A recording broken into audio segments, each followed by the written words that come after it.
a website called All About the Tea. Told All About the Tea that during the fight,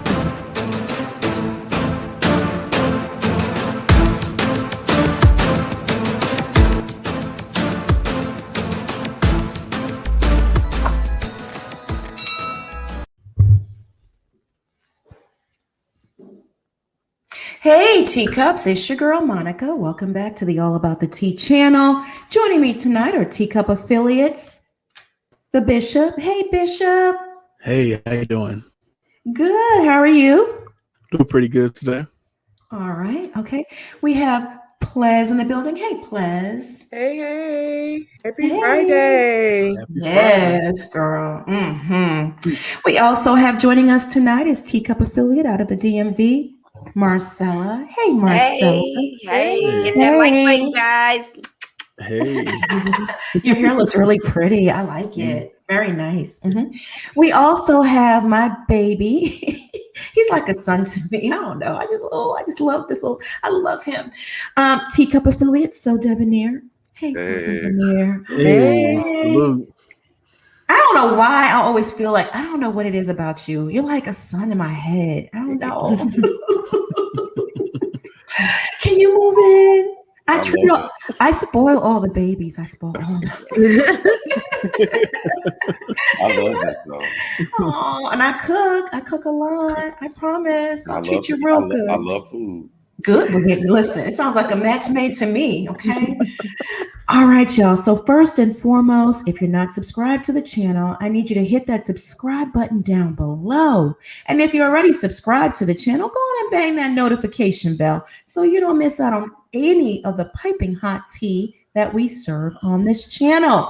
Teacups, on the agenda tonight, we are discussing Kirk Franklin. His son is now accusing him of molestation. Yeah, that's the new accusation. And also, Kerrion's mother, Kirk Franklin's baby mama, has spoken out. Why don't we just jump right into it? So Kirk Franklin's 33-year-old son, Kerrion, here he is right here, is last week he leaked a profanity-laced audio of his gospel singing daddy cussing him out. Kerrion is Kirk's first son from a previous relationship with a woman named Sean Ewing. Kirk is currently married to Tammy Franklin. Y'all all know Tammy. And after the leak audio, Kirk took to social media to issue an apology, and it seemed heartfelt. I played that apology in a previous video, and I can link it down below. You can check it out later. After his dad's apology, Kerrion went on IG and made more claims. He claimed that the father discontinued counseling, because in the video, Kirk talks about counseling and trying to work things out and there being problems over the years. Kerrion totally discounted that and said his father gave up on counseling years ago. He also said the last family photo he took part in was a 2006 Jet magazine cover. And I shared that with the Teacups and the panel in the previous video. So since that story broke, several things have happened, okay? One being Kerrion's mother, Sean Ewing, she broke her silence and she's defending her baby daddy. She's saying that her and Kirk never abandoned Kerrion and they've always been there for him. Another thing that recently happened, and this is pretty very serious allegation. Now there is new leak audio supposedly of Kerrion saying that his father molested him. Vlogger Armand Wiggins, y'all all know Armand. If you don't, check out his channel, released the audio. So it's his exclusive. And in that secret recording, we can hear voices, but they're barely recognizable because there's background music playing of Kirk Franklin's music. So in the leaked audio, Kerrion is heard arguing with several people. And when Kirk Franklin's music is played, he says, and I quote, "Thanks for playing my molester's music," end quote.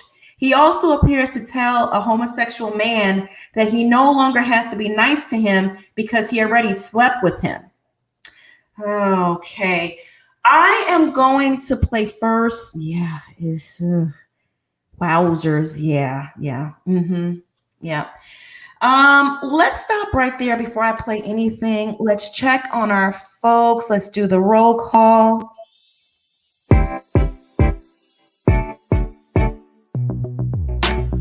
Roll call, it's a roll call. Tune in and let us know what's up with y'all. We want to hear what you got to say. Teacups, turn them up, what you sipping on today. Roll call, it's a roll call. All right. Teacups. We already got a super chat. Perfectly imperfect. Thank you so much. Praying that everyone in the chat will be sensitive about this topic, whether they don't believe the allegations. Absolutely. I know. Now, I must say, the timing to me of this released audio seems a little suspicious. Kerrion has come out and said he didn't release it. He said he didn't release it. He's upset that it was released. He claims he didn't even know he was being recorded. He said a friend recorded him and a friend released it. Haitian Ellen, hey girl, how are you? Ça passe. Mary Blue, hey Mary. Debbie Garcia, Destiny, Natasha, Latasha, Tara Thorne, Freeman, Andrea, TJ Walker, Katrina, Key Richardson, Christabel, Sugar Apple, Spice Cake. That's a different kind of spice cake. Hi, so debonair. She likes you. Okay, all right. I don't know if you're his type, sis. I am Diva Nicole. Hey, girl. Dee Dee Blast, Carlotta, not Charlotta. Okay. Tasha Hunt, Dukes. Hey, Dukes. How are you? I see you. Miss Leah, the interracial perspective, maturity not included. Hey, Boo. How are you? Tanya Vernon, Wendelin, M. Shantai, TLW. Hey, TLW. Jay Petaway, Tara Nay, Marge Bond. Hey, Boo. You're always here so early. Hey, Valencia, Zobella, Netta, yeah, Fifi Washington, May Thrift, Donette. Listen, there's so many of you in here. We have over 1,000 people listening. I might even, wait a little bit till the room fills up a little bit. Hello to Facebook. We got Facebook streaming live across Facebook and YouTube. Oh my God, this has been a week. So maybe I should just reflect with the panel. What are your thoughts, Bishop, so far on this new allegation? I'm shocked. You know what I mean? It kind of changes the dynamics now. Before we thought it was a spoiled, outrageous, a rich kid, who has his privilege because the way the sister tells it too. So you thinking he's a privileged kid who is just doing an outburst because he probably got cut off by daddy. But now you have leaked audio of him saying that's a molester. That's a heavy claim to claim on your biological father. So it kind of make me wonder now, because to me it's not far-fetched. And the reason why it's not far-fetched is because his father was molested as a kid. And he tells the story in this album Hero and things of that nature, and he suffered with porn addiction, all the other stuff. So I don't want to say he did do it, because I wasn't there and I can't say that, but it now changed the dynamics where it's kind of making me wonder now, is this why he's having the fits of rage? Because when you go through some traumatic, if you let it bottle in for too long, it comes out like an eruption. So is this now it's making me wonder, is this his eruption of all this abuse that he had to hold in and kind of had to tamper down because we got to keep daddy's image together? It makes you wonder. It does. It does. And there is pain, right? And that's the result of him acting out. There is some sort of pain, something going on. Plaz, what are your thoughts on the new allegations? Yeah, I mean, I think like most people, I'm shocked. I'm interested to hear more. like I say, in any time when we have allegations of abuse, they need to be investigated, thoroughly vetted to make sure, you know, or for us to determine what needs to happen. And only Kerrion can say that, if he wants justice, meaning criminal justice, or if he just wants healing and to try to work this out with his father. It's all on the alleged victim and what they want. So, as a member of the public, I'm interested in watching it play out and seeing exactly, what Kirk has to say. And even Kerrion, because I think, well, from the way you read it, it looks like this is like more leaked audio of leaked audio. So is he even going to take ownership that that was his voice, that he actually said that, and how he's going to take with someone leaking his alleged truth out like that? Right. Yeah, absolutely. Good point. Vetted is what stood out to me. What's the next steps? Is he going to come forward, acknowledge this is actually me on that audio, and have his father investigated? Oh my gosh. So Debonair, what are your thoughts? I'm shocked. I'm also kind of sad, Kirk Franklin has just built so much respect in the community, especially with church people that are maybe not be so much into church these days. And, even people that are into the church, he's almost like the bridge that gets people there. So to hear this, it's devastating, honestly, to me. But it's not a normal for men in church in this story. You know what I mean? So it's something that I just can't be like, I don't believe it. It's definitely something that I'm just like, I want to hear, I want to find out more information because it's as shocked as I am. I think it's just because it's Kirk Franklin, but in the church community, this is not a not normal thing. So. Right, absolutely. Marcella, I'm interested in hearing your thoughts on this. Well, I'm going to say this, y'all. This is a very sticky situation. And I'm going to tell you that when what goes on in people's house, it stays in people's house. Now, at first, my thought was this boy's acting up because, his father remarried, got a family, and he felt excluded. But then I'm listening to this and I'm saying he needs to acknowledge, I'm talking about the son.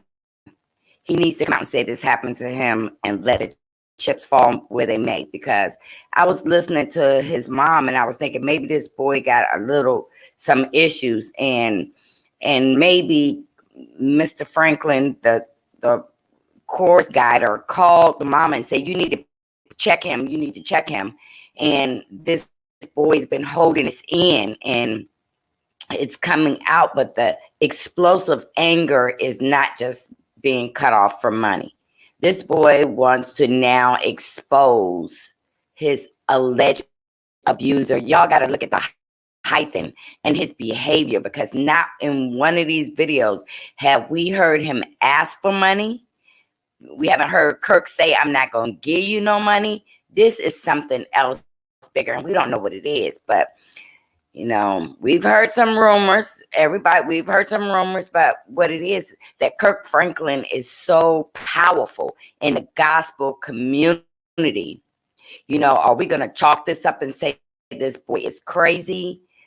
The fam is a mess. It is. The family is going through some pain, but there is something that we don't know about from listening to everybody. There is something we don't know about.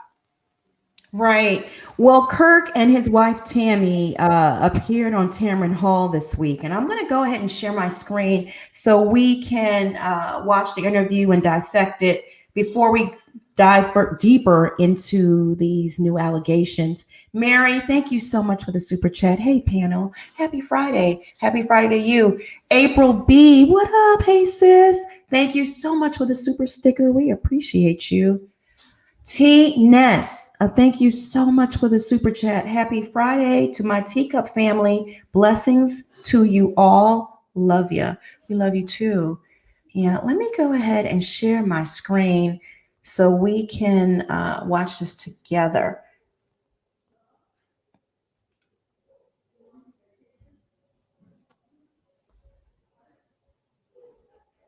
Okay, can we see that? Let me make the whole entire screen big so we can watch it together.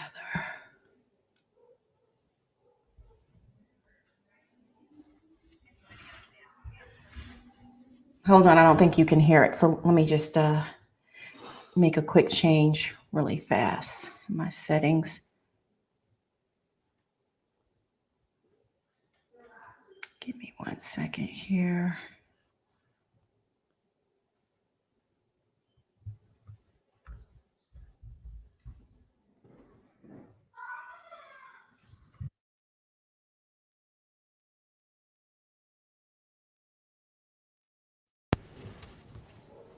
And his wife, Tammy. Thank you for joining us today. Can y'all hear that? Thank you for having us. Give me just a thumbs up, Absolutely. Marcella, if So, you can hear it. Let me start with just trying to unpack and understand what's going on here, Kirk. And this is a developing story. So to be clear, we're talking about the things that have happened so far that have been made public. Your 32-year-old son, Kerrion, posted a video of an exchange between the two of you. It was clearly very heated. It was a phone call, and it contained profanity and anger. Let me play some of it.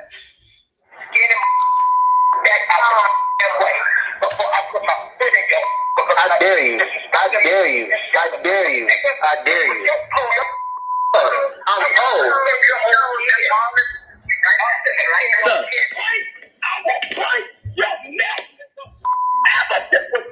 I did it. Just hours after the release of that, Kirk posted his own video to fans. Here's a portion of it. Recently, my son and I had an argument that he chose to record. I felt extremely disrespected in that conversation, and I lost my temper. And I said words that are not appropriate. And I am sincerely sorry to all of you. I sincerely apologize. I want you to know as a father that during that conversation, I called the family therapist and got that therapist on the phone to try to help. He never played that part of the recording. Again, this show is about gospel music. It's not about Kirk Franklin, but this real news happened, and you both have agreed to talk to us. Kirk, let me start with, how did you learn the video had been posted?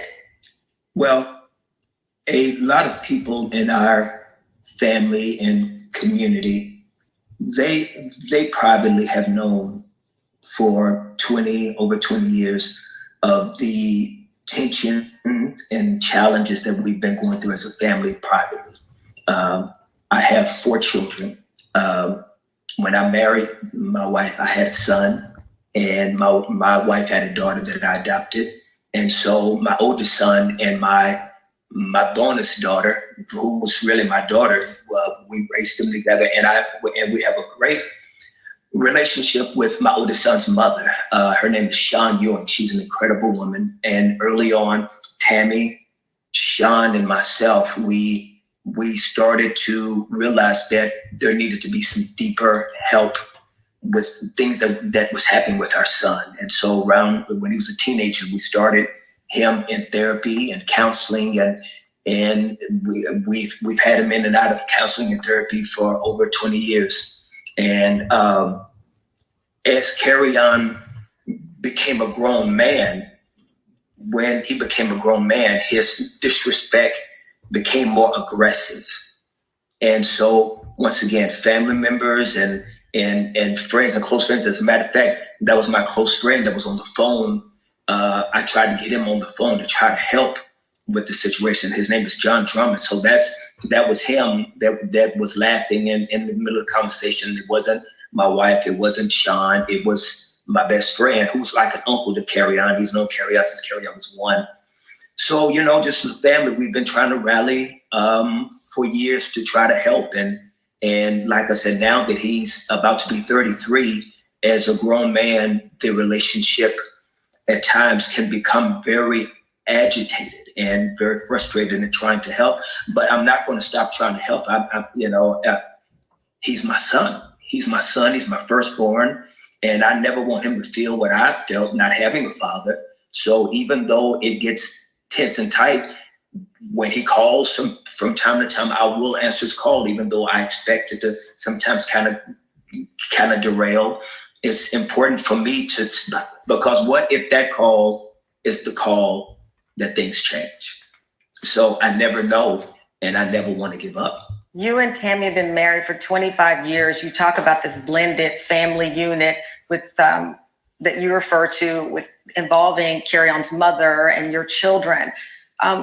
Kirk, you know that the second tape that Kerrion has now released on social media, the audio is grainy, but he is accusing you of parental abuse. Even though he's an adult, nearly 33 years old, he is alleging parental abuse. What is your response to that? I love my son, and I have tried very privately to keep all of the areas that we've been walking with him in counseling as a private matter. We've been having challenges with my oldest son for years. And again, as he's gotten older, his disrespect has become more aggressive. But I'm confident that his mother, myself, Tammy, a family, there's never been anything physical that concerns me or even makes me uncomfortable, because I know the truth. He knows the truth, and I love him. And as a grown man, I am still his dad. And when it becomes aggressive, I still have to have a level of respect. I gotta have. I'm still your daddy, and there's still got to be respect, and there can't be levels of disrespect. But I'm confident that there hasn't been any physical abuse. I mean, we've had therapy and counseling sessions and documentation long enough to know that the deeper issue is we've been just trying to help our son, to try to help. Let me ask you, Kirk, and I want to get Tammy in on this, but just quickly, because you talk about the respect you feel you are. Do you respect Kerrion? Yes, I respect Kerrion. I'm not Kerrion's equal, though. I'm not his equal. I'm his dad. And when you talk to me, especially about things that you say that you want from me, I can't hear you when you are extremely aggressive when we're communicating. And that's why a lot of times Kerrion and I haven't talked sometimes for a year or two. Tammy, let me bring you in, because I want to get some perspective from your view, because Kirk is talking about aggression from Kerrion. We hear aggression on that call from both of them. You know them both, and you've been at Kirk's side for 25 years. What did you hear there? And clearly, this is ongoing. This is not the fairy tale family ending. The family is feuding, and the whole family's hurting. What did you hear there? Well, I wasn't a part of the conversation, as my husband has expressed, although there have been some people who assumed that I was. I can tell you that it has been a very hard and difficult situation with our family for years, to the point where my husband has to have someone on the phone to help, because it has become that combustible, I would say. Even the counselor got on the phone that day. There were apologies exchanged. There was a desire to continue or start back, I would say, counseling. And so when there is challenges, and when they start off young, as early as, junior high, and then now it's continuing as an adult, you are now communicating and dealing not only with your child, but with your adult child, a grown man. And so the aggressiveness and the nature is different. And, that's what I have experienced. I know you're asking me particularly about that particular call. Yeah. I wasn't, a part of it. Right. But you've experienced this for the many years. Yeah. Oh, absolutely. I just want to make sure real quick that our audience knows and realizes we did reach out to Kerrion over the course of the last few days and received no response from him. But Kirk, I do want to, because I know you wanted to say something else to me. Are you still trying to reach him? I know you've been estranged, and this call and all of the pain and the anger with it. Are you both still trying to reach out and figure out a way forward? Yes, I think that this one is very painful because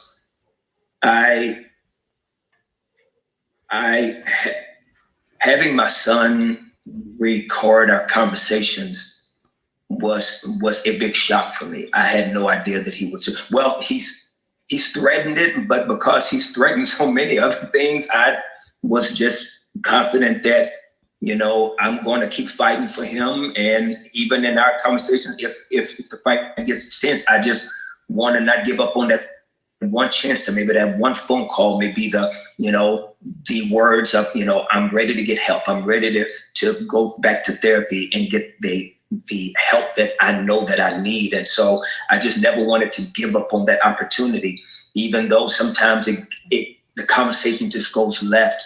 So, I mean, I ask y'all to keep praying for our family. I would love to see God's hand do a major intervention. Please pray for his mother. She's releasing her own statements and videos. She's a great woman, and that's her only child, and she's really going through a lot with this. And so, and just pray for all of the kids and for the entire family. Yeah, I'd like to say too that, you know, anyone that is familiar with counseling, it's a process, and it's a journey, and it's hard, and it's stopping and starting, and it's building trust. And when you stop, it's like starting all over again. And, you know, I've seen some comments even on social media, you know, of taking sides, so to speak. And there is no side to this. This is news for everyone, but this is something we've been living with for years, for all of our marriage, for 25 years. And when this is no longer news for everyone, we're still a family left, even though we're a family of faith. It's hard. You addressed your fans and you apologized to your fans. Is there more to say about the weight, I guess the responsibility when you are seen as someone, as a role model? Is there more you need to say to the fans and to the people who listen to your music and who heard those words and were surprised or disappointed? No, people have every right to be disappointed in hearing me use that language. I'm disappointed in myself for using that language. And at the same time, I'm human. I'm a father, and I'm a father that has a son, and I have a history. I have a history of a toxic, challenging, turbulent relationship with a grown man now that I'm still trying to fight for. And in that fight, it can become so difficult that my humanity, unfortunately, that day won. And I'm going to keep trying while still continuing to admit that I am an imperfect man fighting to serve a perfect God. All right. Okay. All right. All right, y'all, it's up to y'all. Give me a second. Emirati, All right. Give me 1 second, folks, while I change some settings on my computer really fast. Okay. Bishop, what were your thoughts on the interview? My thoughts on the interview was it's a sticky situation. That's what my thoughts are. And I really feel for him as a father dealing with a difficult child. I know how it is when it comes to family dynamics like this. I've seen it firsthand with my parents went through things with their children. So I you know, me understanding what he was saying and what his wife is saying, I definitely can relate to, because I'm one of four, and we had a problem, with one of my siblings. And matter of fact, we had a problem with two siblings, but at one at a time in different stages. It's been like that, to where where you have an ongoing battle going back and forth. And then for it, like what he said, he had confidence that he would never think that he was going to be recorded. And for one day out of the blue, you being blasted all over the internet, and you waking up to a bunch of phone calls and texts and all that stuff. And you're like, what in the world's going on? And and then also people be waiting for stories be coming from the church, some gossip and stuff like that. So it's like, man, it's like 1 minute you're living a well-rounded life, and next minute you being seen as some villain to some people. So it's like, to me, I it's crazy. It certainly is crazy. NYC dude, thank you so much for the super chat. As a victim of abuse, when I was a kid, I empathize with the alleged victim. However, I feel Kurt is sincere, not taking sides, wishing them healing. Yeah. Plez, what were your thoughts on the interview and the things that Kurt said and his wife in the interview? It was good to hear their perspective. I was glad to hear that he and Kerrion's mother are on the same page, that they've always had, or for the most part, have had a good working co-parenting relationship between the mother, himself, and his wife. Those things are always needed, but unfortunately, sometimes you always have, I don't want to call him problematic or a problem child, but just a child that for some reason is a little more difficult to raise than the others. And that could be for a lot of things. There may be a chemical imbalance. There could be some childhood trauma.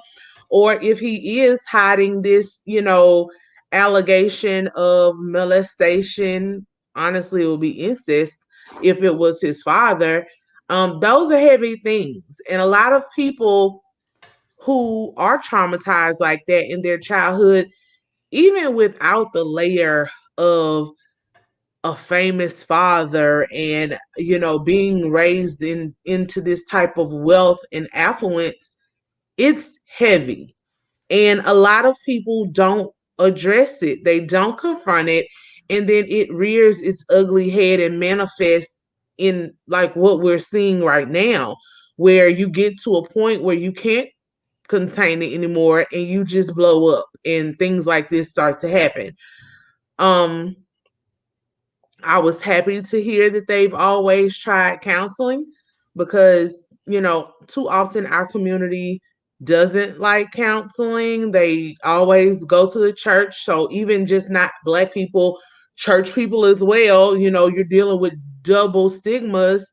Church people want you to pray it away. Black people want you to pray it away. And sometimes you need more than just prayer. Prayer is great. But God also gives us humans on earth who can help teach us ways to navigate trauma and other things. And sometimes, I always think about, I always say her name wrong, but Maya Campbell, I think. Maya Campbell. Maya Campbell. Yeah, Mia. Like, for so many years, people would be like, where's her mother? Why won't they get her help? But they tried. Like, the family tried for years. And because her mental health issues were actual chemical imbalances, things that she could not control, and the medication, she didn't like them, so she wanted to self-medicate. And then it would come into all of this stuff that the public sees spilling out, and all of a sudden everybody is attacking the family. Kerrion doesn't seem to be to that level, but a lot of times we do have family members who deal with bipolar and schizophrenia and things that are undiagnosed or misdiagnosed for years, and it just turns into they're the problem child, or they can never get it together, or they're always starting mess, when honestly it's way deeper than that. I'm not saying that that's what's happening with Kerrion. I'm saying, like I said, with the allegations, I pray that they investigate all of it and that all of them get healing, that he gets help, that he gets healed or justice for his traumas. If that really is him making a molestation allegation. And I hope the family learns how to deal with it, because it's hard having family members who suffer from these illnesses. It affects the whole collective, so that's why family therapy is important. And we need to learn, coping skills on how to work with our family members who have some of those illnesses. Absolutely well said. There's a comment by my girl Vanessa Camgate that stood out to me. She says, Ayanna Vanzant is not Christian. She practices the occult. She can't fix it. Good Lord Jesus. Does she really? Have y'all heard about that? Because this is me right now. She's a high priestess in spirituality. Oh Lord. Right, but she still practices coping skills that we need as humans still, though. So I don't discount what she does on her personal journey, but the things that she offers is still life values that we still need as humans, though.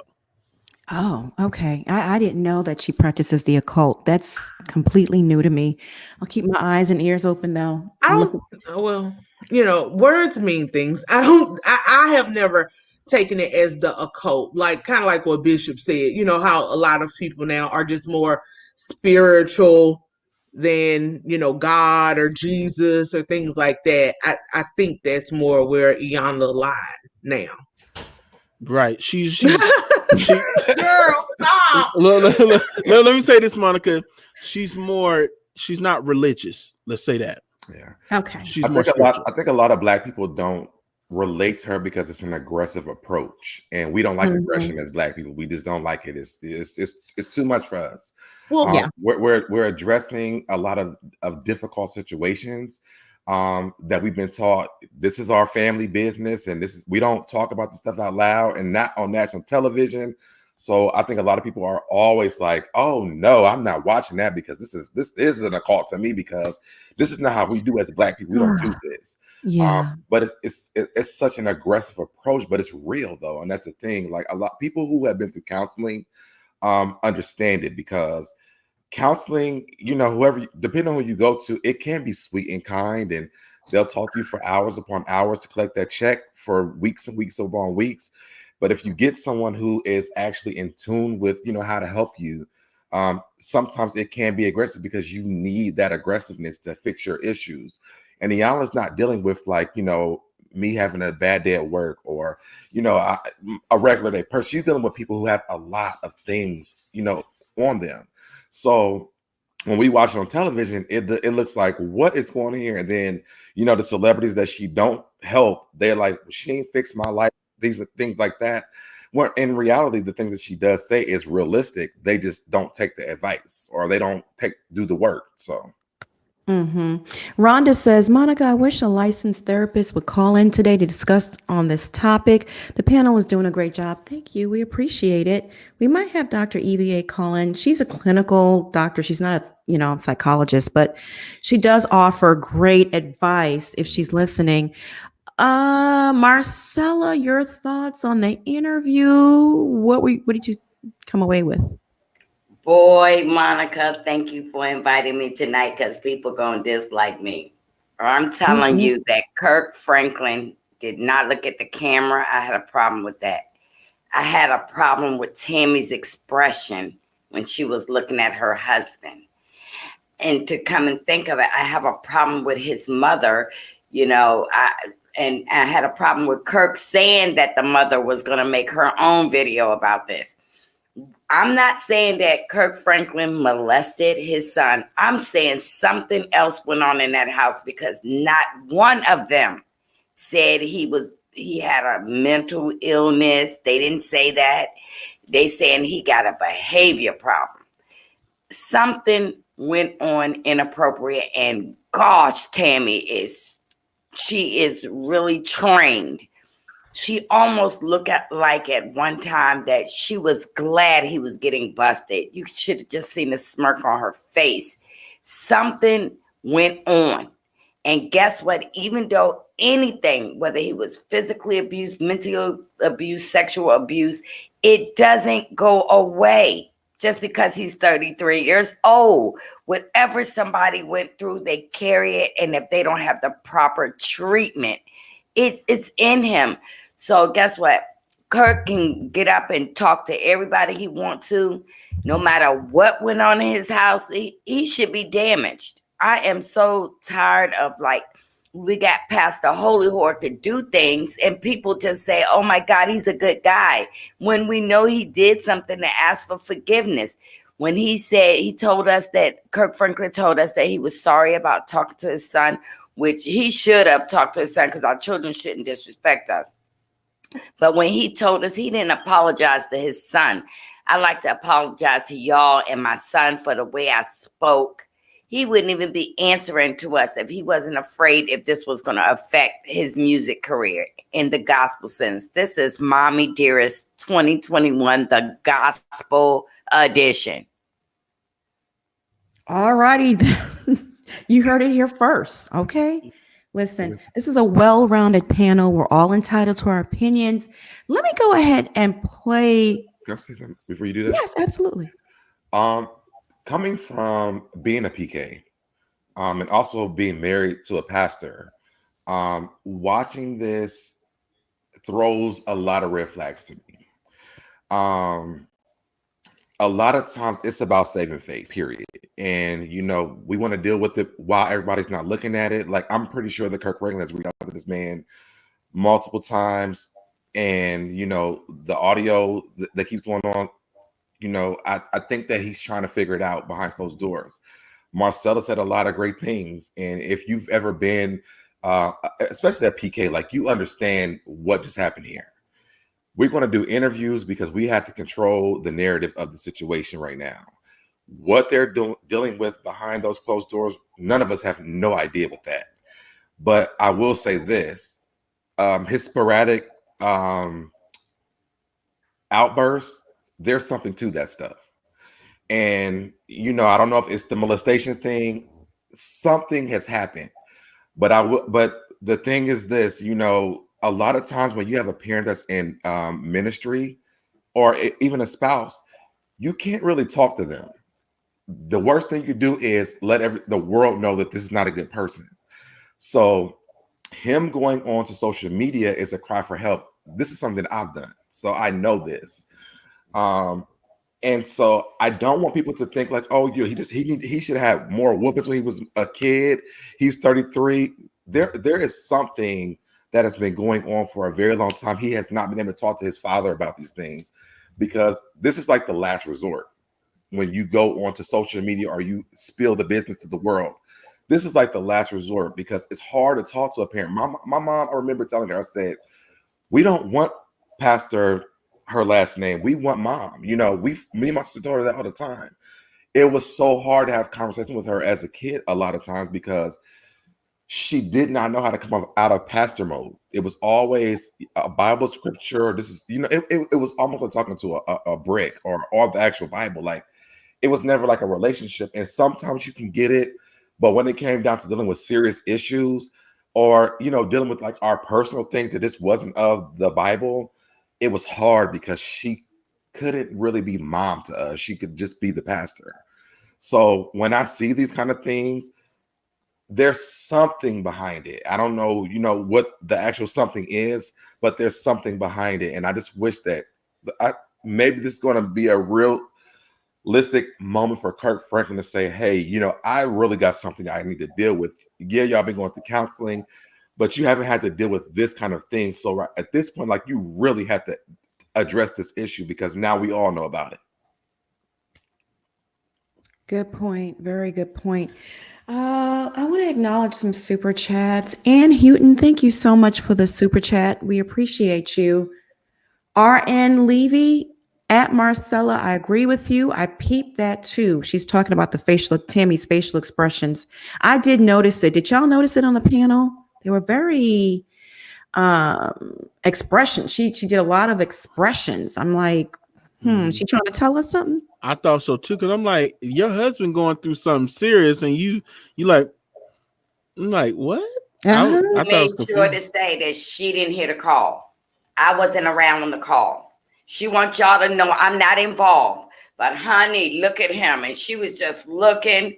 And guess what? And she was trying to explain. And another thing what she said, y'all, she said she didn't say nothing about me and the ex-girlfriend, the baby mama, got along. You're going to notice that, listen to the girl who actually had Kerrion going to say, she's going to dismiss Tammy. Y'all listen, these, they don't get along, honey. No, they don't get along. Kirk probably called her and said, you better control him or I won't give you nothing. Yeah, that's I paid think that's control. what went on. Yeah, I think that's what went on. Because there's women that are married to pastors or whatever. I don't even know what Kirk Franklin is. I haven't been in church in years. No, he's a musician. But whatever he He's is, a gospel singer. He's a musician. But they're so used to submitting to those men because they hold the power to them. People want to be first ladies and things like that. So she's like, I mean, like you said, like I've noticed all those things because it's a trained situation for them. But you know, it's going to like this is going to turn around, and I really hope it's not real though, guys. I'm so sorry to say that. I don't want to see Kirk Franklin. Me either. I don't. Beautifully animated. Thank you so much for the super chat. Ayana isn't going to baby you. She's going to give you tough love. She's going to push you to better yourself and heal. That's fine. But if she's part of that Yoruba stuff that my grandmother was part of, I'll just leave it at that, because y'all know how I expressed to you what I went through as a kid and the things I saw, and it was just horrific. Okay. Lucky Love, thank you so much for the super chat. Kirk's interview reminded me of R. Kelly's interview. The body language, lack of eye contact, and nodding no when he is answering yes. He's a liar. The body language is saying he's lying, huh? Okay. Mimi. And did you see how he looked at her when she got ready to talk? Yes. Like, you better say the right thing. She was like, this is about to be like my testimony right here. Like, she's about to really give it to y'all, like, so y'all believe it. Do you think he has Napoleon complex? He is a shorter man. Do you think behind closed doors he's a tyrant? Yeah, I've heard from people that actually knew him. Oh Lord. Woo. Yeah, I don't want to get into all of it, but he has a they call it dinosaur, where they don't want to age, something like that. It's a symptom where they don't want to age, because remember on Smile, his face was a little different, and you see how his face look. If you look at his old face and new face, it's little tweaks you can see. But I think it was that album, but it was Losing My Religion. His face looked really different, like he got fillers and stuff, and he's like one of the people that don't want to age. And I did hear that he did have Napoleon complex. Yeah, he's doing a lot of fillers and stuff. He's looking kind of clownish, kind of scary too. Yeah. Weird. The same thing Burt Reynolds went through. It's like, dude, just stop. Just age gracefully. Let it go. Let it go like Elsa. Let it go. Like Elsa. You watch a lot of Frozen at home. Oh, I thought you were talking about Elsa from Housewives of Miami. Mama Elsa. Queen Elsa. No, Elsa. Let it go. Lala Chanel, thank you so much for the super chat. Not sure exactly what happened, but something happened. Yeah, it's looking more and more like something did happen, doesn't it? Oh my gosh, this is very disappointing. It's sad, Mimi H23, have y'all seen the interview with Kirk Franklin's baby mother? We're going to play that next. It's short. Watch it and review it. We're going to do that right now. She's talking to her son through an interview rather than direct. Yeah, there's some weird stuff going on. And I think Bishop is right. I think Kurt called her, like Marcella said, and said, look, you better get your story together or I'm cutting you off. She almost looks like she came out of a homeless shelter. Like she just, I don't know. She looks really odd. You'll see if he's April B. Thank you so much, my love. Thank you, sis, for the super chat. So debonair. Now you're preaching tonight. Oh, look look at that. They ain't like you yesterday, but they love you tonight. See, that's what I'm saying. Gotta ride the wave. Gotta ride the wave. Rhonda, thank you so much for the Cash App. Rhonda, thank you. We appreciate it. Let me see here. Ann Houghton, thank you so much for the super chat. I see all your support in the chat and I appreciate you. Okay. Perfectly imperfect. I'm not licensed yet. However, I can speak to this. I've been in mental health for 12 years. Okay. So drop some knowledge for us in the chat. Perfectly imperfect. Beautifully animated. Thank you so much for the super chat. Ayana isn't going to baby you.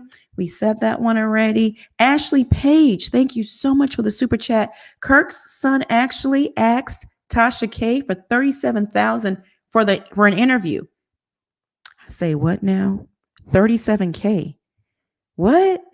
He must got something to really say. Or he has an inflated self of sense. Who the hell does he think he is? And he wanted 2 different deposits from her. It was a mess. $37K, the most I'm gonna give, and you got to be Mariah Carey. You got to be Whitney Houston from the grave. Okay, it's 200. Just so y'all know, FYI, that's the most. Okay, $200. 200. That's it. 200. That's my limit. Okay, I don't pay for interviews. That's in $37K. Who the hell does that Negro think he is? Huh? Say what now? Anyway, manifest our destiny. Thank you so much for the super chat. We appreciate you. Monica, how do I become a member? Since your member video is private now. Also, the son's hat has a triangle boy love pedo symbol on it. What? You can find it on the FBI website. Something nefarious is going on. Love you all. Okay, let me read that again. Yes. Okay. Well, first, let me address the members. It'll be available tomorrow. There was a snafu with that and the join button. I reached out to YouTube, and according to tech support, everything should be up and running tomorrow. So I made the video private, the membership video. It'll be up and running tomorrow, y'all. Check back in. Now, let me read the second part. Also, the son's hat has a triangle boy love pedo symbol on it. So, Debonair, did you notice that? What in the world? You can find it on the FBI. I don't even know what that is. Oh, no, I do. It's Illuminati. No, not the Illuminati. It's NAMBLA, man boy love group. What? Yes, it's a group where they want to make it normal for men to love boys. Like little boys. Little boys. NAMBLA. Yeah. Lord have mercy. Lord. That's a normal thing. Flash I'm interested in the symbol now. Flash the pic, Monica. They talking about that hat that he wears in the dreads. What? And isn't that G for what's that? The Masons or something? The G? Or no? I could be. Oh no.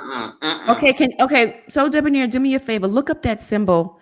Pedo boy love. Look it up on and see if that's right. Really? This guy's kind of, I'm telling you, he don't look like he's well in the eyes to me. Neither does Kirk either. Look at Kirk. He don't look like he too well in the eyes either. They have that molestation look of like someone sapped the soul out of you. Like dead. You don't get it dealt with. Yes, a dead look. Mm-hmm. Demon, just a demon has taken over. Oh, goodness gracious, y'all. Whew, deep, heavy stuff going on in here. Okay, the Yoruba, goodness gracious. Okay, let's see here. Let me see. Okay, low key, thank you so much for the super chat. I truly believe his son is suffering from bipolar. Kerrion drinks and smokes trees. That combination throws that chemical balance in the brain. I deal with this with my daughter, and they lie a lot. I have someone in my family like that. Same thing. Yeah, it's like a manic episode 24/7. It's constantly block on block. I can't. It's a lot. Ayana, okay. We already addressed that comment by Vanessa Campbell. Miss Mabel, thank you so much for the super chat. He never said he didn't do it. She's referring to Kirk. He is double talking, sounding like Pastor Jamal. State that it is not true. Stop trying to clean your crap up. Well, he did admit it is him in the audio, the first one. It says one logo features a blue spiral shaped triangle surrounded by a large triangle represents a pedophile who is attracted to boys. Oh my God. Say that again, please. One more It's the- time. It says one of the logos features a blue spiral triangle, which the blue is not part of it, but it's a blue spiral triangle surrounded by a large triangle represents a pedophile who is attracted to boys. And this is the logo. Okay. I knew I wasn't That's crazy. what's on his hat. That was on his hat. Okay. Oh my That God. was See, it to the side, just in red. Yeah, I don't wow. know if the color Can you put it matters. back up again? Let me see. Just one more time. I'm sorry. you can blow up So Debonair screen. Oh, yeah. Hold on. Bring it back. I'm gonna Okay. make you give me a second here. I'm gonna make you the solo layout so we can all see that. Oh wow. Okay. Yeah. That's it. That's what's on his hat. Oh my goodness gracious. Oh my God. See, I knew I felt a little disturbed when you initially started this show. I'm like, something in my spirit ain't right about this. This is getting a little crazy. Whew. Wow. That's deep. And That's to the deep. point about whoever said he didn't deny it. Well, she didn't ask him questions about molestation. She's talking about, I'm sorry, Pledge. She's referring to not denying being on the audio cussing his son out. Oh. Yeah, not the I pedo don't think stuff. he ever denied that. He never did. No, he never did. Yeah. So what's the G then? It looked like, I don't know, something to do with the Masons, isn't it? I could be wrong. Because it looked like a plus. Yeah, that's not generally their symbol is different. The compass is over the G. It's the compass with and the G. ruler. Okay. Right. That's right. It was like Liz a is triangle right. plus the G. I don't know. What in the world, huh? Who walks around with that type of head on their head? Even if that's something you do, I mean, it's disgusting and not legal. Like, well, usually when you wear symbols to the naked eye, y'all didn't know what it was. The only reason why I knew it because of someone studied it and they broke it and they broke it down. And I'm into stuff like that, breaking down things and where the origin of things come from. So if I would have never studied it and someone brought it to my attention, I would have never knew what it was either. Wow. Okay. Thank you for educating us.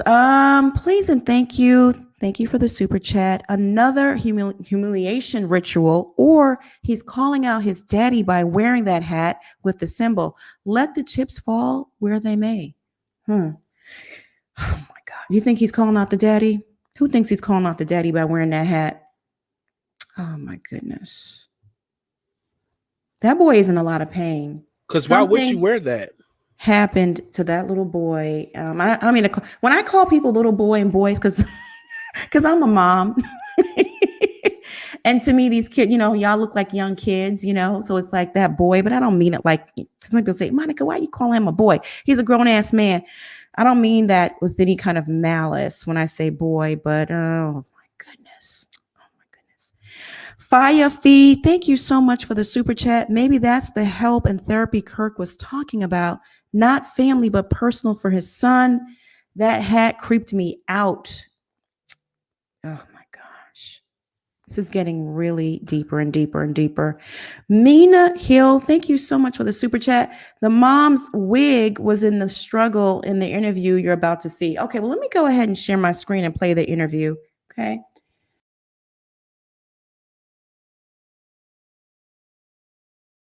Uh-oh. Well, while we're waiting on Monica, hit that like button. Look, y'all got me over here on Google looking at this hat because I need to find out what that means. Please, we need to be informed. I'm trying so hard to find that hat because I need to know what that symbol and that G means. What if it's custom made? Oh, maybe. Debonair, look up NAMBLA. Say it again. NAMBLA. And that's going to explain everything I'm telling y'all. Okay. Oh, Lord. Oh, my gosh. I'm nervous. Yeah.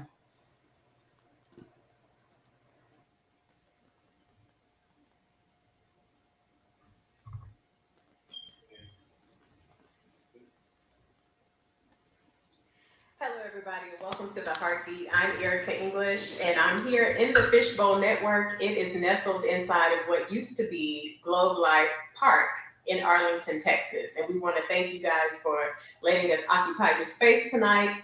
I am here with a very dear friend of mine and a beloved coworker. I've had the pleasure of working with her for several years, Miss Shawn Ewing. She is the mother of Kirk Franklin. She and Kirk Franklin shared Kerrion as parents. So thank you for coming in tonight. Thank you for being here to support me, and thank you, Paul.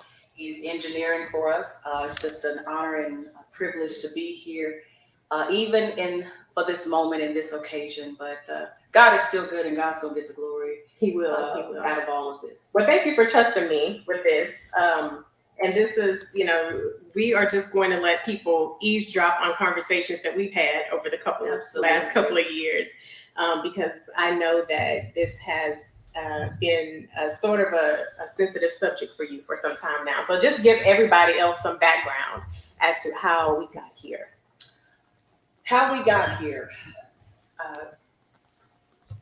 I have a son. His name is Kerrion Franklin. He's my beloved. He's my only child. I love him. And we have had challenges. Of course, when you're a teenage parent, you're not perfect, but we had challenges. But over the years, Kirk Franklin and I have been co-parents. And even though our son will be 33 in a couple of months, he's still our child. And we vowed to work together with raising him, parenting him, and even though we've had some challenges, we still remain co-parents. A lot of times people haven't heard from me. I haven't made a lot of noise in the news behind Kirk. And I'm having trouble connecting to the internet. Take a look at the help section in your... Because some private information was leaked and Kirk kind of lost his cool. And no one, we talk about cancel culture. And I was thinking, I can't leave Kirk out here by himself on this one. So I'm really not talking to y'all or anyone else. I'm really talking to my son. But you all will get a glimpse of this because of it was made public. So that's why we're here. But so for the last couple of years, I know that things have been posted online. Yes. By your son. So just kind of paint the picture as to, I guess, how things kind of climax to what we are dealing with today. Well, when an individual child or someone is, so to speak, rebelling against their parents, and you hold them to a point of accountability, sometimes you get pushback. And sometimes you get pushback because they say things are not fair, or sometimes you get pushback because they are in a rebellious state. And in order, as you're working through that, you're trying to really find out, well, what is it? So Kerrion felt at one point that his father was trying to kill him. And when I got wind of it and we talked about it, I said, Kerrion, I don't care who it is. If anybody's trying to hurt you, then, we can go file a police report. We will deal with it. I'm not saying my son is not hurting from us being teenage parents. I'm not saying my son doesn't have a testimony, but what I am saying is you were not abandoned. No one abdicated their responsibility towards you. You are loved. You are loved, Kerrion Franklin. And I'll look at the camera and say that you are loved. We support you then, we support you now, we support you tomorrow. But there's a way to deal with it. And all we've tried to do as parents is work through the issue, get our son to a point of being a productive citizen in society, as well as having a good life. So, but things kind of didn't go that way. And that's okay because families go through things. But we don't get to use a part of an audio and not understand the true history of counseling, therapy, godly counsel, holding Kerrion responsible, holding Kirk responsible, holding myself responsible, because I want to deal with what my son needs to deal with. And unfortunately, we're now having to do it here. And just some background about you, because you have experience in helping people who have had trauma with your work in the Women's Center. And you and I have just talked several times about the Me Too movement, just in our own personal conversations. Absolutely. And I know you feel passionately about just if there is an allegation or if there is something that has happened, just to go about it the right way. Right. We're not saying that a victim, and sometimes it takes years for a victim to come forward to be able to have the strength and the courage to tell their story. What I am saying is it's not fair to cancel somebody out before you have formally filed a complaint, made a police report, and given the way for investigation. We are quick, especially for Black men, to cancel them out. And if this happens to one Black man, that means it could happen to my son in the future. That means it could happen to his father. That means it could happen to the next man of God, woman of God, the next parent, the next boy or girl. So it's a danger when we take that into consideration, where someone can just come forth and say something without a protocol in order to deal with it. And we have a protocol. Sometimes people do wait too late to make a report past the statute of limitations. But we're not saying that you can't send a testimony, but you shouldn't just run to social media first to cancel somebody out or to expose someone. And then if you are going to do that, make sure you expose yourself first. Deal with yourself first. So I worked at the Women's Center in Tarrant County for 6 years. And I worked in rape crisis and victim services, and that's when I really became educated on sexual assault, date rape, domestic violence, child sexual abuse. And then I went on and I worked for Volunteers of America. I worked at the Halfway House Reentry. I worked with all kinds of individuals with backgrounds, all types of gang members, bank robbers, arsonists, you name it. I've worked in the real deal, and then working.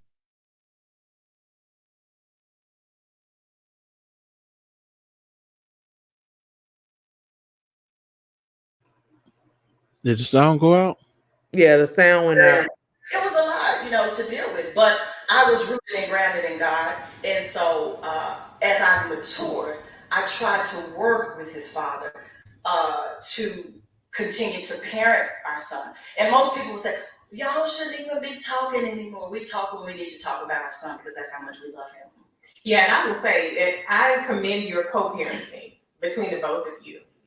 It's been something that I've, admired, just watching how you guys have worked together on so many things. But let's talk about context, because you mentioned something earlier about taking a snippet of audio, and it's kind of dangerous to make assumptions when you don't know the full context or conversation.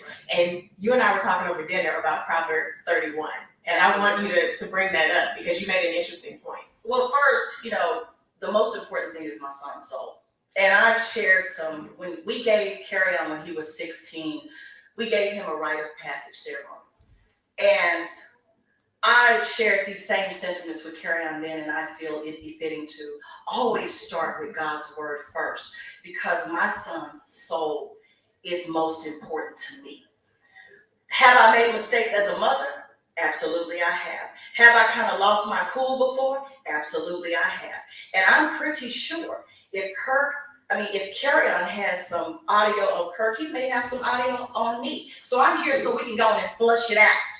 And while we're flushing it out, and while we're dealing with it publicly, then maybe we can also bless some other people along the way to say, hey, this is how we've done it. And sometimes it's very difficult. Sometimes we lose our cool. We don't condone violence or threatening, but discipline is important.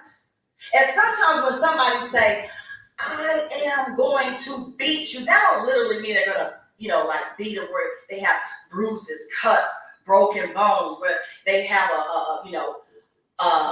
those type of things. That means I'm gonna discipline you because you're out of line. And in our culture, we always say it's better that I do it than have you go into the world and have a police officer do it. You know what, Erica, and thank you for saying that, because in dealing with my son, I would rather have his father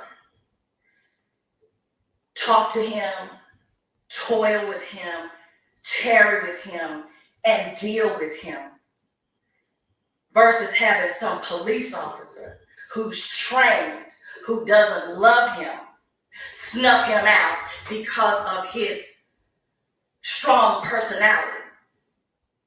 I would rather his father deal with him. And so this is for my son. First, his father. Second, and then everybody else last. Because at the end of the day, most of the people who will hear me speak don't care nothing about Kerrion Franklin, don't care nothing about Sean Ewing, don't care nothing about Kirk Franklin and his family. But I care about Kerrion Franklin, and I care about Kirk Franklin because Kerrion, that's his father. Right. Talk about some of the opportunities over the, or do you want to go on and share the scripture? Yes, let me like I said, when Kerrion was 16 and we had a rite of passage ceremony for him, I shared these sentiments with him, and I feel it only befitting to do it now. I'm coming from Proverbs 31, and a lot of times women have hijacked this book and they jump down to verse 10. They skip the first 9 verses. I'm not going to go through all 9, but I'm going to read the ones that is important. It says, Proverbs 31, the words King Lemuel, the utterance which his mother taught him. This was a book of a mother talking to her son about women, ways that destroys kings, and drinking too much of a wine and a strong drink. That's what I want to do. What, my son? And what, son of my womb? And what, son of my vows? Well, she started out talking about, what son? I'm hearing some chatter here. But most importantly, the relationship is important because you are my son. Now, most scholars here, Erica, they don't really say who King Solomon was, but that's not really important. This mother who was talking to her son, who was a king, had a conversation that needed to be had with her son. And she said, and what, son of my vows? So let me stop right here because I got to. I've never been married. So a lot of people say I was divorced. I can never be married. I mean, how could I be divorced if I've never been married? Kirk and I had a child out of wedlock. Okay.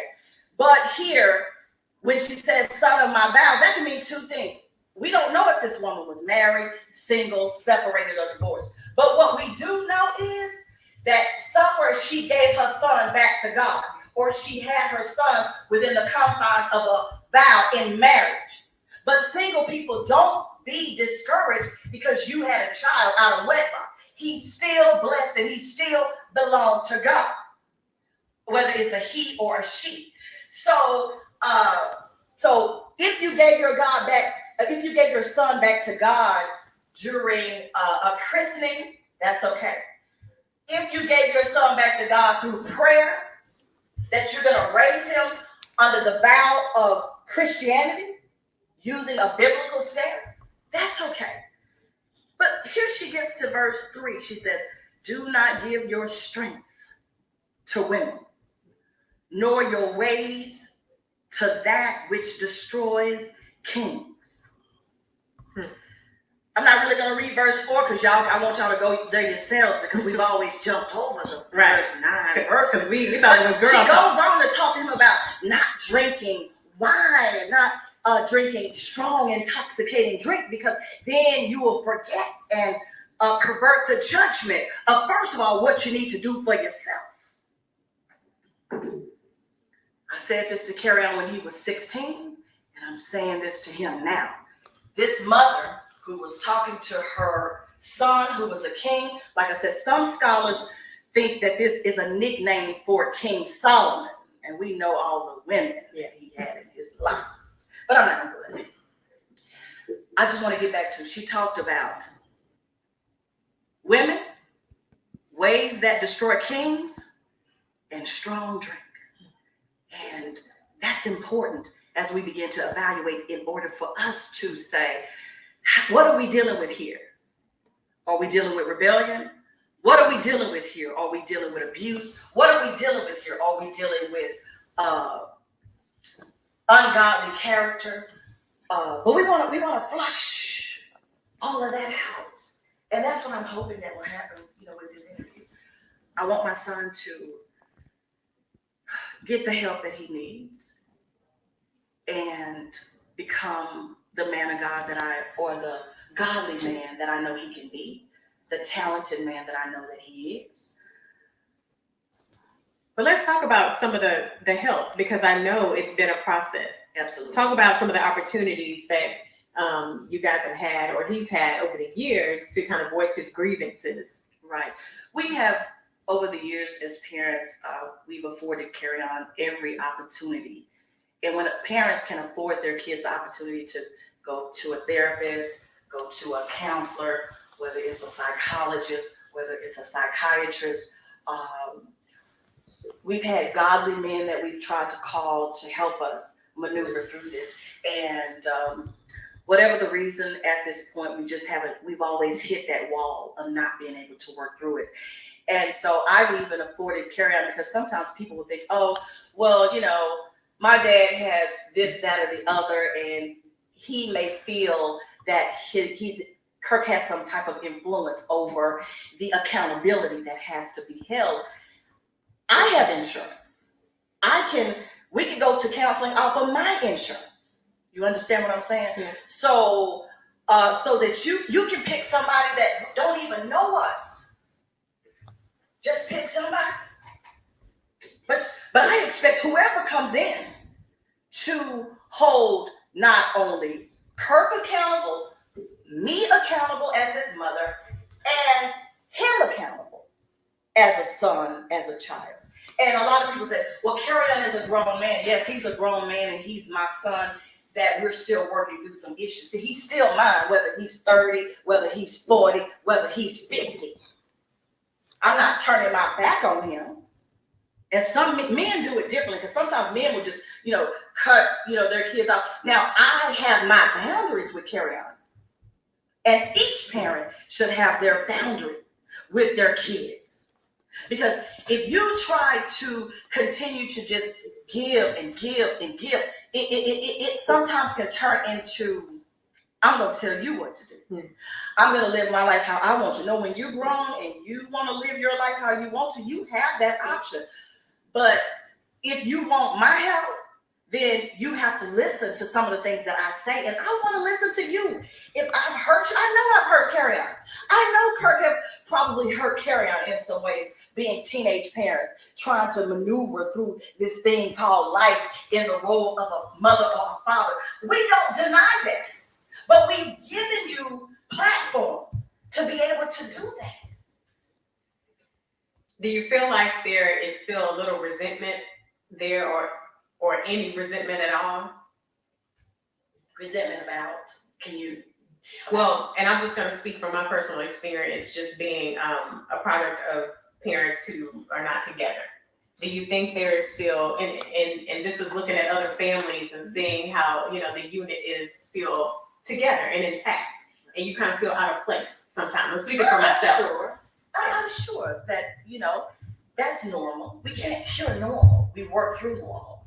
I'm sure that Kerrion probably have felt out of place. I am sure that, emotions, he has his emotions, his feelings. I'm sure he probably has not liked how his father has disciplined him. It may have been harsh at times.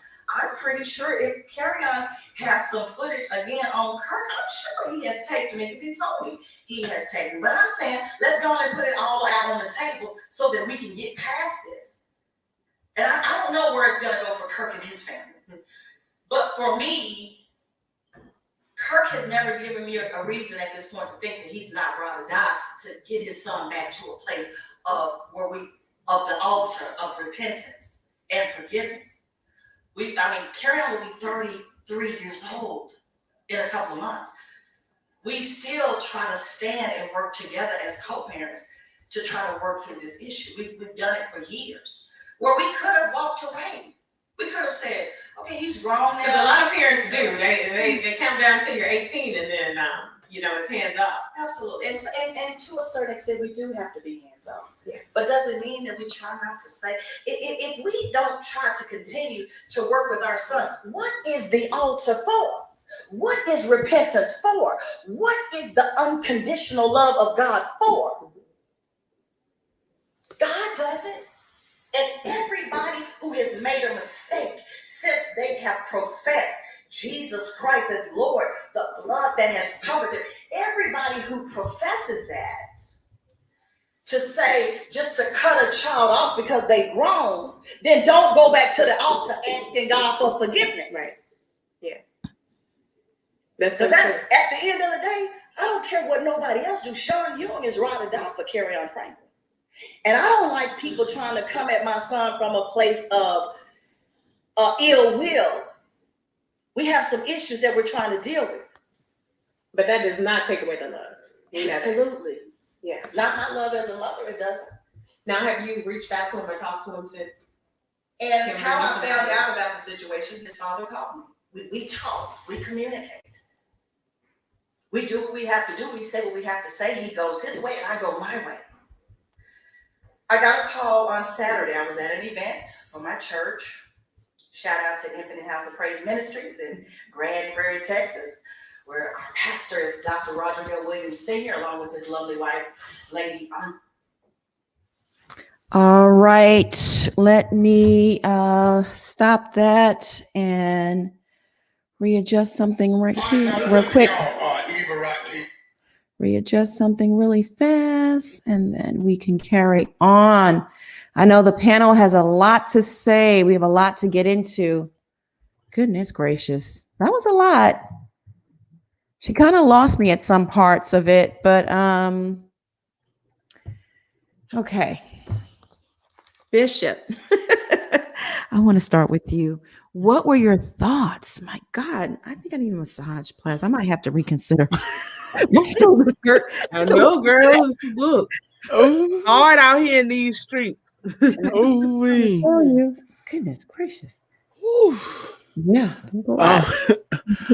Oh my God. It's so much to say what she said. It's like, ma'am, stay on the topic. And this is where I have a problem, because I'm a believer and, people call it Christian, whatever. This is why I have a problem with people try to hide their issues behind the Bible. Mm-hmm. It's like, ma'am, this is an issue of a father and son going through something, crazy, and he's exposed his father. Everyone had issues with their parents one time or another, but to this extent where you're blasting them online, it's something deeper, ma'am. And you trying to, cover it up with, we gave him the rites of passage. Man, we're not talking about no rites of passage right now. I'm sorry.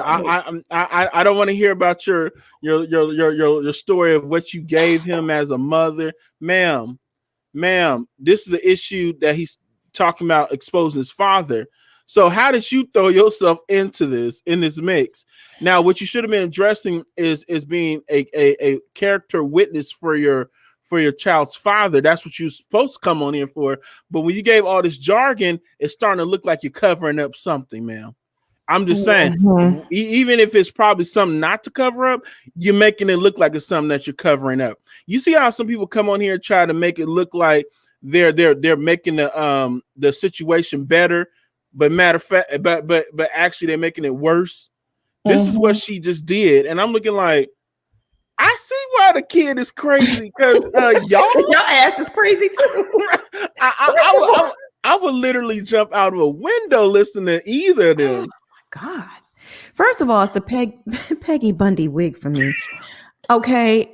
Even RN Levy says, thank you for the super chat. She says, wake me up when it's time for communication and the collection plate. Oh, Lord. Jesus, it wasn't a bad sermon. Oh my God. That was a boring ass sermon. And it sounded to me like something did go down and she's trying to cover for her, like, I was a good mother, Kirk was a good father, we did X, Y, and Z, and there's only so much you can do as a parent. Yeah, I'm like, lady, oh my goodness, Plez, what are your thoughts?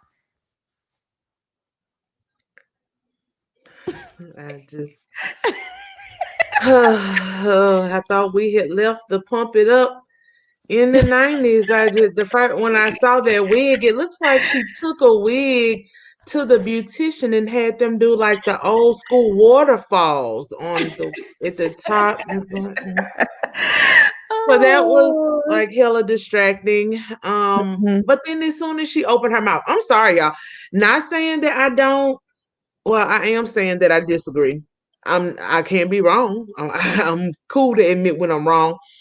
But I think there may be some chemical imbalances going on here, and it looks to be hereditary. That's all I'm saying. It looks like it's genetic. When she said, one of the first things she said was, Kerrion made allegations that his father was trying to kill him. I'm sorry, y'all. Like, these are the type of delusions and hallucinations that people who are bipolar and schizophrenic have. And her whole rant to me read bipolar. Yeah. Because she kept saying, what are we dealing with here? Is it trauma? Is it, abandonment? I'm like, yeah, but that's what we're trying to see. Why are you still trying to see it if you have had him in therapy this long? No therapist, no psychologist has told you, ma'am, this is what I think it might be. And because, like Bishop said, I love the church, born and raised. I'm for it. I'm a believer as well. I love God, love Jesus too. You can't sit here and tell me after, I don't know how many years, let's just say 15 years, half of his life, of sending him to different type of counselors. The only thing you can say is, oh, we took him to seek godly counsel. Well, maybe you need to try somebody, I ain't gonna say not godly, but someone more versed. To me, godly counsel means we sat him in front of a preacher. Pastors are not therapists. They are not licensed with the things. And at some point, if it's a chemical imbalance, you need more than a therapist. You need an actual psychologist, psychiatrist who can prescribe meds. Because it was either one or two things. He's having delusions that people are trying to kill him, or somebody was actually trying to kill him. And that goes beyond godly counsel. Like, I might need to make a little referral to DCFS and get them to come in here and investigate. Maybe some funny stuff is going on over there in the Franklin household when I'm not around. She just kept flipping back and forth too much for me. I don't even think Kirk sent her to do that. I think she just wants to get out here and talk on her own, because if Kirk has been dealing with her this long, like I saw somebody came up and said that they didn't help him at all. That was not helpful. Like, it's not a funny situation, but that was not helpful to him at all, to go into this whole thing about Proverbs 31. Like, none of it went together. And at first I was confused, because I'm like, why is she not making eye contact? Like, why is she looking off? But then I realized whoever edited that, like, split the room in half, because you could see on the radio lady's side, like the whole, almost the wall and the baseboard, and so it was completely different from the side she was sitting on. So I guess there was a big table because of COVID or something, and they wanted to pull them in closer visually. But yeah, it's a lot. Like I said before, I'm just gonna be in prayer for all of them. And again, the truth will come to light sooner or later. I just want them to be more accepting, because one thing about Black families sometimes as well, and church people, we get that, oh no, I don't care what the doctors say. We don't claim that. Okay, you ain't got to claim it. But Junebug is bipolar. He's schizophrenic. Somebody needs to make sure he takes his meds. And so was if you she. can, And you so know, was do what you She can. has so many jobs. I'm a rape counselor. I pump gas. I do this. I was like, what in the world? Yeah, And it you was a lot. She just Exhausting. and Yeah. what you said, players, you know, we may not claim it, but like my parents said, we're gonna treat it though. Right. Mm-hmm. But they will rebuke. We rebuke that. We rebuke that. That we ain't taking that diagnosis. Okay, well, you just gonna What, continue to live girl? in the midst of this. Put that boy on his meds. Are you kidding me? Mhm. So, Debonair, what were your thoughts from that exhausting? Someone said she's aloe vera meets prayer cloth. Can you please read that super chat first? What? Can you read the super chat, please? Which one? Which one? She said if this is gonna be Kirk's character winner, she might as well have called Shekinah. Seriously. Listen, it's a mess. What in the world? Explains his behavior, though. It really does. It all makes sense now. Mhm. That super chat took me out. I told before we even listened to this, I told you guys, I said, being a PK, it's like you can't talk to them because it's always some scriptures. I'm gonna tell you, I checked out because when she started reading scriptures and stuff, I was like, this sounds like my mom back in the day. I don't want to hear it.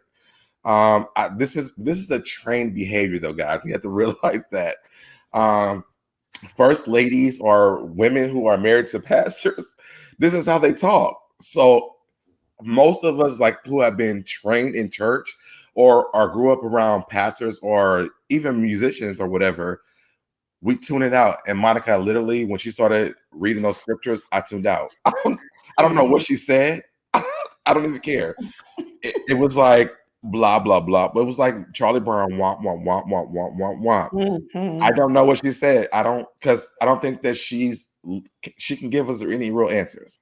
So I wish her the best. I don't know what to say. I don't know. Yeah, it was crazy. R.N. Levy, thank you so much for the super chat. If he went to an actual psych therapist as mandated reporter, it would have gone to the police. Love your lip color, please. Yeah, why wasn't there a police report filed? You know, if he tried to kill, he said that Kirk tried to kill him. Why didn't they go to the police? All of this is just not making sense. It's a muddle of confusion. Marcella. They just went to that godly council. And that's fine, but they needed. Do y'all remember me saying that on another show that we had? I said, don't go to the pastor for counseling. That's not what it is. You need to go to a real counselor. I said this on one of the episodes we had before. That ain't it. Can I say this though? I wouldn't say. I need to say this delicately as possible. No, I could see if he's not crazy and he have seen a therapist on his own, his claims about him someone trying to kill him may be true. And this is why I want to say this. Kind of think about this as a T.I. and Tiny situation. Intimidation. You got to remember, they're still part of an industry. Kurt is still part of an industry that's about image, regardless if it's gospel, or hip hop, or rap, or R&B, or rock and roll, whatever. Still a music industry. So if you have connections and someone's trying to, been trying to expose for the last 2 years, we can make this like an accident since I don't have no connection to this kid, allegedly.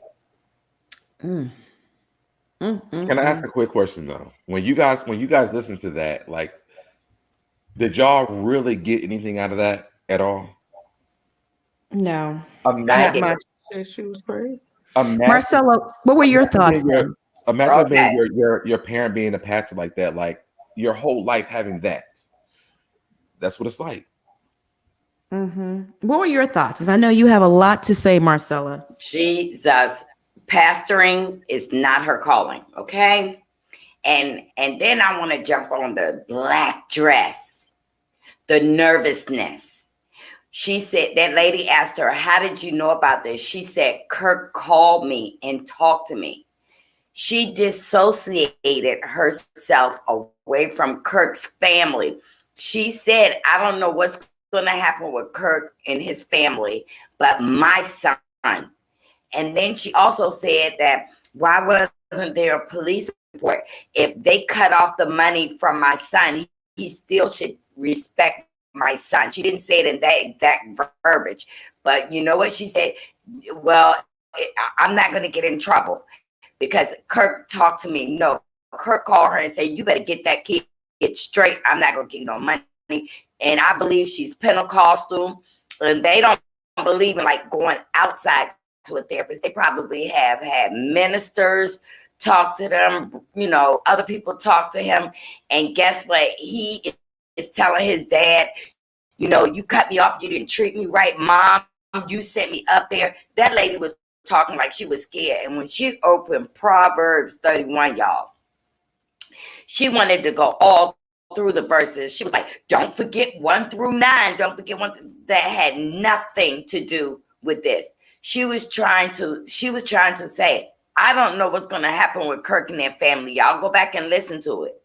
But she is trying to make this go away, and she's not doing a good job. Her and Shekinah need to be cousins because something has happened. And everybody, I'm not saying that Kirk Franklin molested his son. I'm saying something happened besides getting his butt whipped. I believe he has threatened his daddy. I'm about to tell it for some reason, because mom looked like she done got buried into her church wearing the black. Y'all ain't seen this lady nowhere. Y'all didn't even know about her. And now she done come out the woodwork, and she said it at the end. Kirk called me and we spoke. Now he told her, have fun. They about to cut off my money, and I'm not going to let you and that boy mess my money up. You better get it right. Something is going on. I mean, he could have a chemical imbalance, but to me, her talking was fear.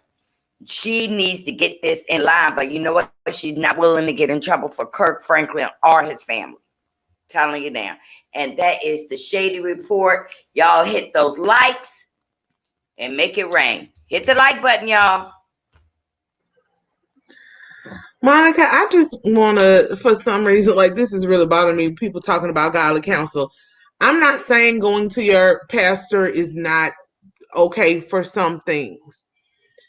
But unless your pastor is a licensed and trained counselor and or therapist and can give you coping skills, mechanisms, actual concrete tools you can use to heal yourself or your family or betterment, if their only advice is pray about it and your husband is beating you, that's a problem.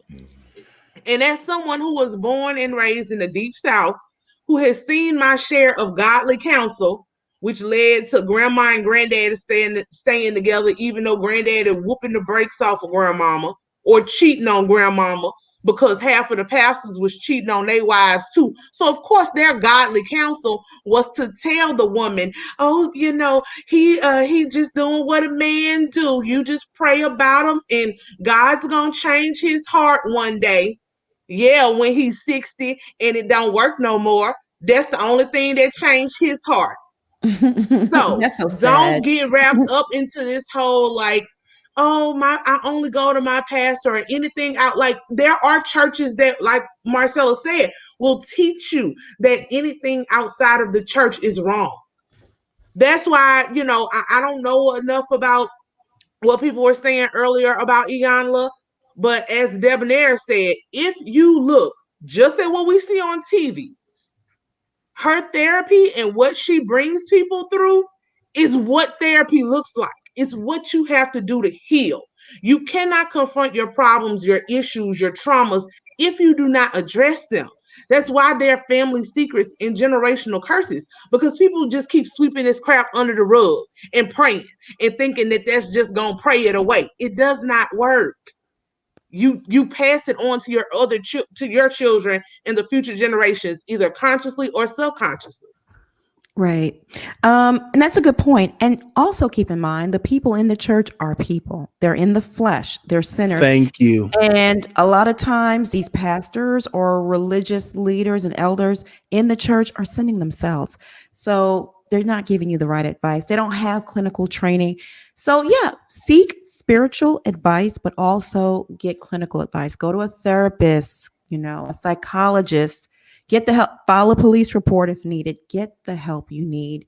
Great point, Ples. Platinum Diva Jules, thank you so much, sis, for the super chat. Wow. Really, really appreciate you. The mom's facial expressions gave off, and I quote, I told them, and now it's all cleared up. When in fact, she opened up a can of worms and speculation on what childhood abuse secrets are being suppressed. She seems sick herself. She needs a lot of help. A lot of help. Go ahead, So Debonair. First of all, I'm laughing at the people in the chat. They like, I got the church finger up.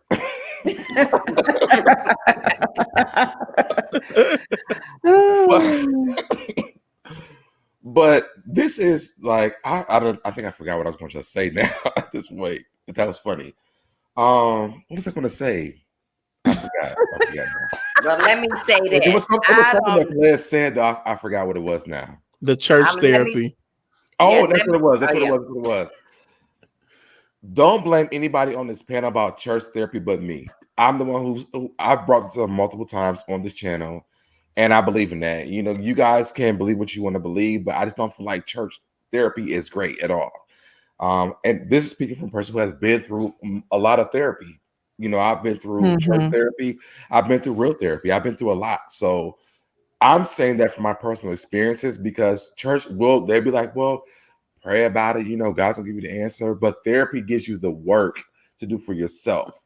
And to me, I don't want to mislead anyone who has ever seen me and say that, because at the end of the day, God put therapists on this earth for you to go to them. And he did that. So if you believe in God, believe that he made therapists for you. And they do their job. They do a good job. And it's not every time you go to a therapist, the first one may not be the best one. You have to treat a therapist like you're dating. Find one that really actually fits you in your life. And all of them don't. But when you find one, you will understand that. Very well said, So Debonair. Latonia Lyons, thank you so much for the super chat. I'm a PK. What is a PK? I keep seeing that in the pastor's kid. Okay, pastor, preacher's kid. Okay. Oh my God. So over it. Apollonistic Pentecostal Apostolic.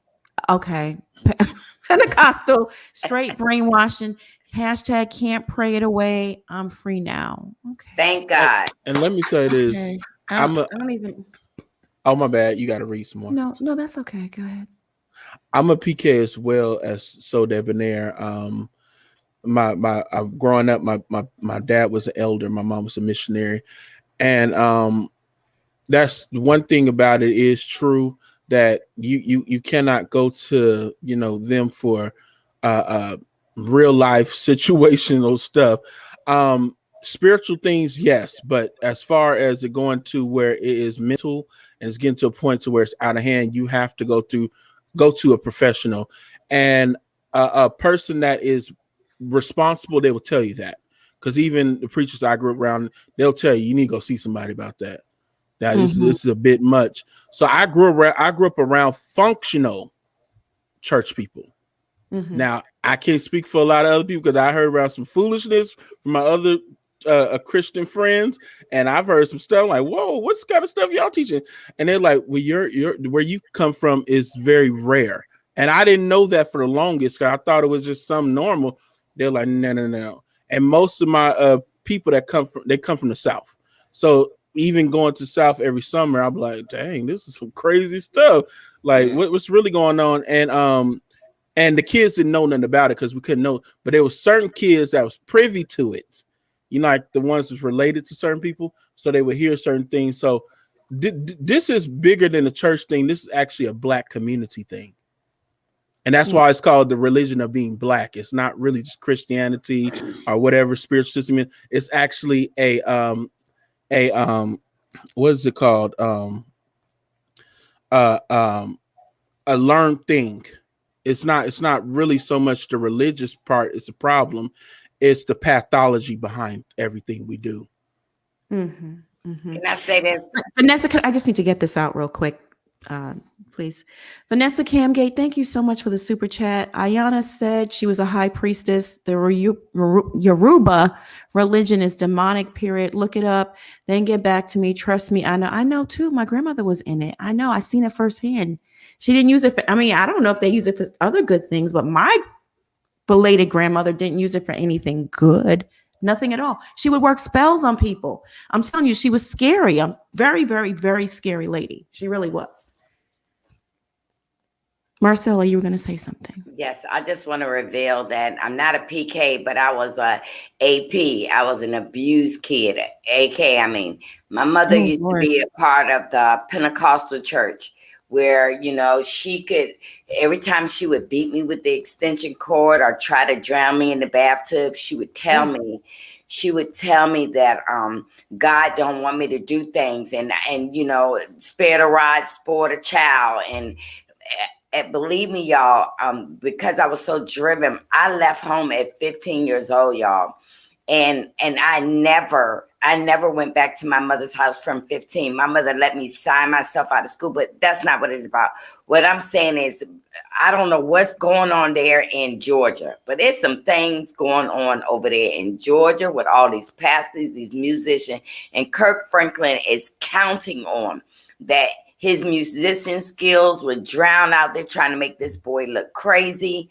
I'm not saying that he molested because I was never molested, but I can say that there was some abuse going on allegedly. And I know I'm looking at this child. It's not about money. He's trying to tell us something, and his mama was trying to tell us something, and Tammy was trying to say, I don't have nothing to do with that. I'm not privy to that. He got everybody trying to defend him. Kirk Franklin got everybody trying to defend him, that he's not answering the questions of what is really going on. Even the DJ that was interviewing the mom was trying to get something out of his mother, and she was scared to answer the questions. So Kirk could have been abusing her. He looked like he is hellfire and damnation. He looked like that, even when he's up there singing and, doing his thing, jumping up, down on the stage, grabbing his Johnson. He dressed like he's of the world.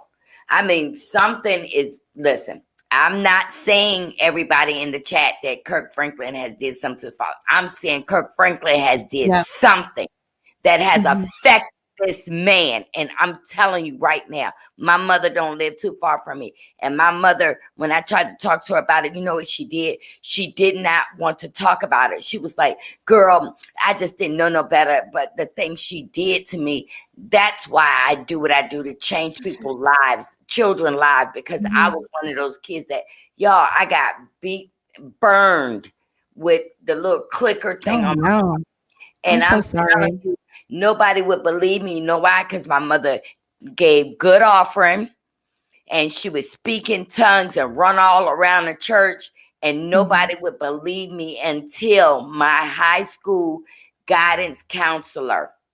I pulled my clothes off in my guidance counselor office, who saw all the marks on me, and they took me away from my mother, and me and my mother was able to get counseling, not with the pastor of the church that said the Bible says spare the rod, spoil the child. I was able to get some real counseling to know I would never do that to my kids, and I would teach other kids where they could. And Proverbs 31 is only talking about a virtuous woman. This lady they're trying to hide this, and this boy is ready to expose right now. Yeah. Thank you, Marcel. And I'm so sorry you went through all of that. That's very, very sad. And I can relate. I've been there, with the abuse. We go through a lot of childhood trauma, and it seems like this young man has never gotten to therapy to move past it, and he's crying out for help. I'm going to go ahead and add Lily to the chat. Hey, sweetheart. Hey. Hi, how are y'all? Good. How are you? I'm good. Thank you again for doing this topic. This brought me back to my childhood because my dad is a deacon and my mom is a deaconess. And they did try to instill in us the word, but it wasn't like, well, no. Sometimes it was like, okay, Jesus loves me. This I know, I got it, And then just looking at the way his mom speaks and the way that Kirk Franklin speaks, that's just triggering. Like, you're beating him over the head with scripture. You're beating him over the head with whatever logic or the way you're manipulating the scripture, and that never works. And then it sounds like his mom's not in his corner, even though she said she turned to the mic and was like, I'm not speaking to you, interviewer. I'm speaking to Kerrion. Like, show. That was all just show. It just sounds like he's at odds with both of his parents. And can you only imagine what that's like? Like, you have no, and then you're the only child from both of them. Well, you have half siblings, but his mother never had any more kids, right? I think so he's all they've got, and this is how they treat him. And I think he does have a history of mental illness.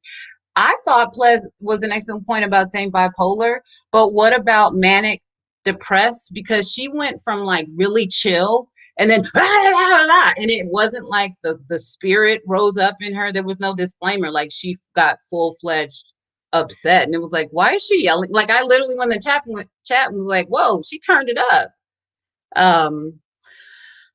I feel so bad for them. I really do. And the therapy thing, that's not fair. Kirk Franklin might have had like therapists that were biased. Like, if he's a son, like if TD Jakes is his mentor in the church, that's already swayed and that's already biased, and that's not fair. I wonder if he ever got to pick out his therapist for however many years, because you got to have a connection. And then maybe the two of his parents don't need to be in there. How about he just get the therapy for himself? Because clearly, I don't know. I'm assuming, and I apologize if this is gonna offend anybody. It almost looks like they delight in that friction, in that bumping heads. We've been dealing with this for years now, and to see Kirk Franklin's wife smiling, it was like, I don't know. It just looked weird. It looked like a codependent, and a person that they want to be codependent on them, but they didn't want it to get out, but it got out. You said something that was really important about the fact that he didn't get to choose. He may not been able to choose who does the counseling for him. And maybe that's why I do feel the way I feel about counseling in church, because when a pastor has the opportunity to do that, they are friends with a lot of people who do counseling. And so it always goes in their favor. And so it doesn't really help the whole family, it helps the pastor, period. So I love that you just said that, because that's something that maybe that's why I feel like that. Yeah. I think it's probably very obvious. I had 2 more points. There's a history of mental illness. Faith without works is dead.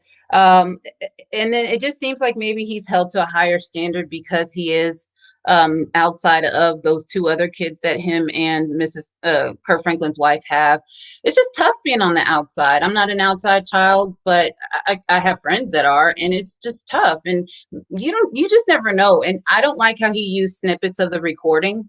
I wish he would have if he was going to share it, why not share with everybody? But so much has been released, in 2020 and 2021 will continue to reveal. So we just stay tuned. And I just said, pray hard, Teacups, because he's obviously very, very hurt. And I don't know if his hurt is going to end anytime soon. I pray he doesn't take matters into his own hands and self-harm, because he's crying for help. And I don't know if his parents hear him or care to hear him, because his mom, she's cuckoo for Cocoa Puffs, man. That's annoying. Like, who wants to? I would go to the lawyer and be like, can I, whenever he turned 18, but he's 33 now, but I don't feel like she was authentic, and I still love my son, and I'm talking to him now. And it was like, yo, you're going from 0 to 100 and back to 10 and 12. So that's all. Thank you. I agree with you. I think there are secrets that are being hidden, and she was like being defensive. Like, I raised him well. I tried my best. And now all this stuff is coming out, and she was scrambling, in my opinion, and very evasive. bizarre. She's evasive. She did not get to Yeah, she didn't get to any point, and she knew what she was doing. That was very much planned out. Yeah. Yep. Like And also- intentions. And also, And it was completely, I'm sorry. No, go ahead. I was just saying, it was gonna piggyback off of what you said. It was completely self-serving. Like I said, most of it was we did all we could as parents. Even her bringing up the Proverbs 31. If she said that to him, I'm like, why would you say that to him at his 16th birthday or whatever it was? The what did she call it? Rites of Bishop? passage. Yeah, the rites of passage. I guess I can see a mother doing that then, because Proverbs 31 is what a king said that his mother taught him about finding a wife and some other things. So it is from that perspective. But why is that? Why would you call him and talk about that now? Is it Right. That's another thing that rubs me wrong in the church. Is she saying were you telling him he needs to get a woman in his life to help him and bring him out of this trauma? No, it's no woman's job to heal you, sir. Manipulating scripture. Manipulating Yeah, scripture. recognizing it. Absolutely. And Millie, thank you so much, my love, for calling in tonight. We appreciate Happy Friday, y'all. Take care. God bless. Bye-bye. Bye. And I want to say this: he's not the only child outside of his parents. It's also his stepsister. You know, she was the only child from her parents. So I want to hear from Carrington, because her name is Carrington. His name is Kerrion. So I want to hear from Carrington about her how she feels being an outside child as well, with the union of her stepfather and her mother. Bishop, one thing that's very interesting to me, and this always happens in these types of things just because of how society's rules are. Carrington, and they said it on the thing, but I've always known that Kirk adopted Carrington. Yeah. So I think that in and of itself creates even a difference between her and Kerrion. Kerrion, Tammy didn't adopt Kerrion. No, and didn't bring him into the house to raise him with the two. Well, she was raised in the house had. with him. He did. The mom did say that he was raised in that household, because they said that. Yeah, because he said I adopted Carrington, and they were all raised together, all the kids. So something was still not, because even he said I was. If you watch his initial post on Instagram, he's not watching but read it. He said I was been taken on tour since 3rd grade, and then all of a sudden after high school, nothing.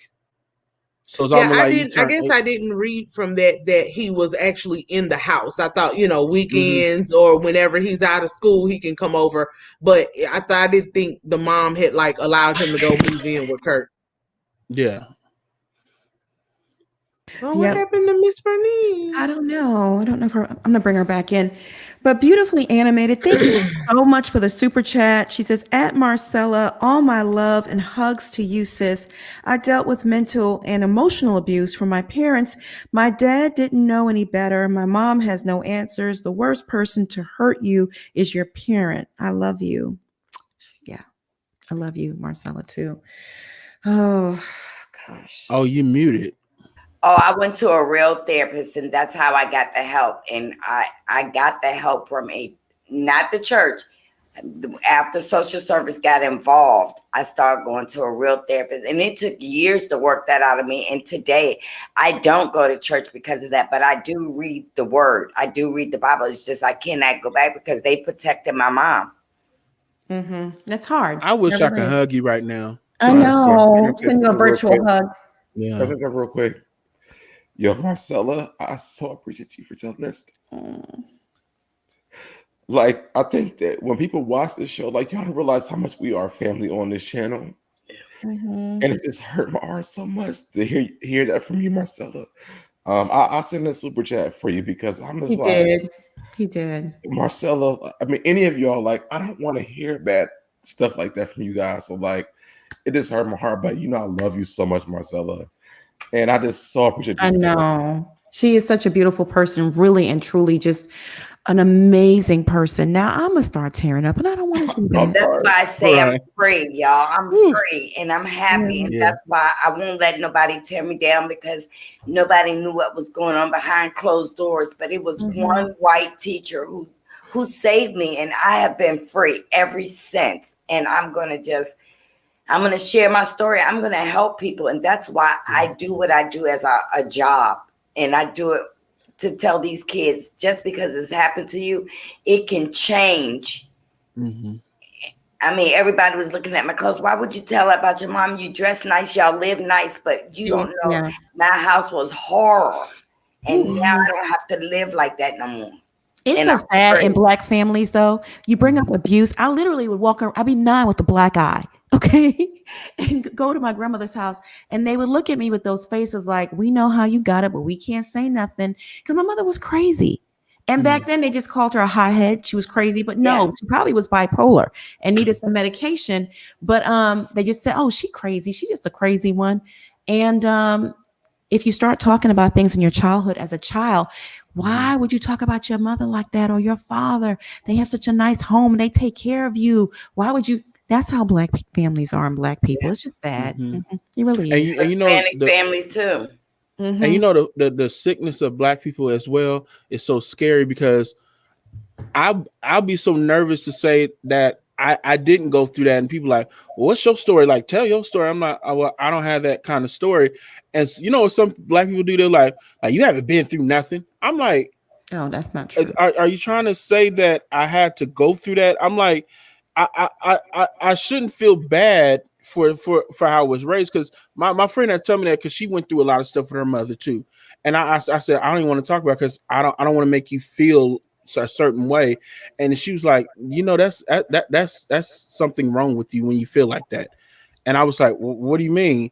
And then she like, well, you're not supposed to feel guilty for, you know, trying to help people and tell your story along the way. And I was like, wow, I didn't really think about that like that, because I felt like I had to tell a horror story, which I went through horror stories. I'm not gonna say I never did, but it's just kind of sad when people make you feel bad about the good things of us when we go through good things. Like we went through therapy, like So Debonair and Marcella saying, there will be people who say, y'all crazy for that. Y'all must be this and third. Like, what is wrong with you? Us talking about functional things in the community should be uplifting, but we are so backwards where when we talk about functioning things, it's something wrong with it in our community. And I'm still in therapy. Yeah, that's good. That's good. Yeah. And you know what? Praise God for it, because you are a beautiful person. You are. And just so giving and so loving. It's unreal, you know. Yeah, my therapist tell me, you're so giving, you don't have to give because you're using that as guilt. My therapist will tell me, is a Black woman, she's so straight up with me, and I just love it because I need that sometimes. Yeah. My big sis speaks. My big sis speaks. She wants to make sure you're okay. So Debonair, God heals all wounds for real. Yeah, it was just like when Marcella told that story to me, I just hate women go through stuff like that. Like, I'm about to cry again now. Sorry. I hate that women go through that stuff. Like, you have to realize I only have a sister. My mother has 6 sisters. So women for me just means so much. And to just hear those kind of stories, before I started even talking before, I want to say, Marcella, you look so amazing tonight. And I you look so beautiful. But hearing that it just destroyed me for a minute, and I'm probably gonna cry for the rest of the night. Okay. It's my heart is like, people don't like, we are a family here for real. Like, when I went through stuff, Schoolboy be in my inbox like, you good, bro? That's how it is. So like, it's not just like a surface thing here, but Marcella, that story, it just tore me apart, seriously. Stu S, thank you so much for the super chat. Peace and healing to the panel. Thank you for your transparency. Donnie Dawn, I love you, Monica. I swear you and I be thinking the same stuff. Okay. Aw, I'm glad I can, provide that. And I'm glad we're so open and candid as well, Nina Leckie. How do you pronounce your last name? Nina Leckie. Leckie. How you doing, sis? Hey. I'm good, and you? We're doing well. So what I have to say about this is I don't feel as much as Kirk. I feel like it's more on Tammy than Kirk. And I say this because I don't think she likes him. And I think it's a known fact. And I think there is a cover up to keep her looking like pretty and polished.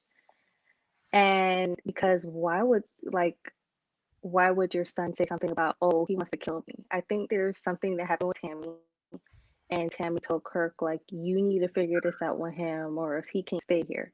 Because, like they said, he was on trips with them all this time, and right out of high school, all of a sudden, he stopped going. Her daughter never stopped going, and the other children stopped going, just him. So it looks like from the very beginning, Tammy probably didn't even like the kid at all. Like, they probably knew he had problems, but that's something that she probably didn't want to deal with. She's smirking about it. She never said, I care for him. He's my son as well. Because when you're with a relationship with somebody that they have a kid, you care for them as well. I don't think she cares for him at all. And I think she's actually happy that he's doing this because then it makes him look crazy. And now they could be like, you see, that's why we didn't want him in the house. That's why we told him he couldn't come on. And so with this happening, then he's trying to tell his mother, and his mother is over here pulling out scriptures about how kings take away, how Jezebel take away from kings. That basically shows she's basically trying to tell him, like, Tammy's the Jezebel and the dad's the king. He keeps trying to take away from the king, so you gotta protect your dad. And it's like, you're trying to fight this battle with Tammy. Your mom's not listening. All that comes together, and then you have a dad who is this musical phenom, and he's touring and stuff like that. So he probably doesn't even care right about now to handle those situations. And because he is a young black male, most of the times they say you just got to deal with it and keep it moving. It's always this thing of you never have to deal with your emotions. You just keep moving, keep moving. And I feel like that's what's going on. And I feel like it's been bottled up for so many years. And he looks at his dad for like so bad because when a child feels abandonment, it manifests into so many different things. That's why you see when girls, like certain girls, when they don't have their father in their life, they go and they meet different men that they have no business meeting, but they just want codependency on them. You understand what I'm saying? So it's like, like he was abandoned by his mom because it looks like all she cared about was the church. Honestly, she didn't say anything about him. She didn't speak about him. To me personally, I don't think she even knows her own son. I don't think so. I do think that there is a mental illness because I come from a family that has schizophrenia and stuff like that. I've seen it. I had to deal with my uncle. He had took my grandma's car, told her that the FBI was watching him. And at the same time, he believes in the Bible. So there be days where he's telling us like, because I was born out of wedlock, and he would tell me I was a bastard child and all type of things. He would say those type of things and then go on this brat. So it's a lot. It's a lot. And I just want to point out, it's you can see that Tammy doesn't want to be involved with this because the first thing she said was, I wasn't on the call. I had nothing. I heard it from people. She wants to be as far away from this as possible, so it could never be like, oh, she did this. Because for me, it looks like, to be honest, it looks like she likes Kirk for the money that he has. And I think she's using the complex that he has with him wanting to be in control. Short men do have that complex where they want to be in control, and she used that to get him to like probably beat up on his son. And isn't it like a weird relationship though? That's what I thought. For years, I just thought that. Can I say it? Yeah, that's what I assumed. They never had a connection, and I've always seen it from day one. She looks like with the young lady saying she looks like a gold digger. I've always felt that in my spirit. You can see she treats him like a son. It's all. If you ever watched the Oprah interview when he revealed about him going through all these different addictions he had, the way she pats him on the back, it's not like a couple. It's almost like a mother and son. Even in the pictures you see them on the red carpet, it's like a mother and son. It never felt like a marriage to me. And I suspect, this is just me, this is my opinion, the bishop's opinion, it looks like they sleep in separate bedrooms. And I've always sensed that as a kid. As a kid, I would sense that because I have a spirit of discernment. It seems like they're not really in tune with one another. And like when Monica said, a beard relationship, because I've heard that story about him, being undercover for years, allegedly, from people that he actually knew in his real life. Yeah, and I also wanted to say, I don't think Kerrion's mom is in it for the money, because obviously if she was, her hair wouldn't be like that. Like she would be more polished. And my thing is, I just feel like she's such a Bible thumper that she's whatever happened in the house, stay in the house. So when they called, she was just like, "Oh, I'm just gonna handle this because this is not something she's used to." You know what I'm saying?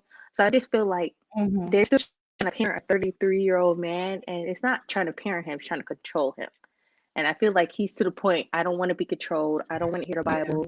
You went to this woman, you side with this woman, and you was all about your church. So since you guys want to be all about your church, I'm going to say what I want, even if it's not the truth. I don't want to say that him being molested is correct. But I wouldn't say Kirk. I would more say Tammy might have did something, or stepdaughter, and it was covered up. Thank you for calling in, Nia. We appreciate you. No problem. Thank you. Thank you. Bishop, check your DMs if you don't mind for me, please.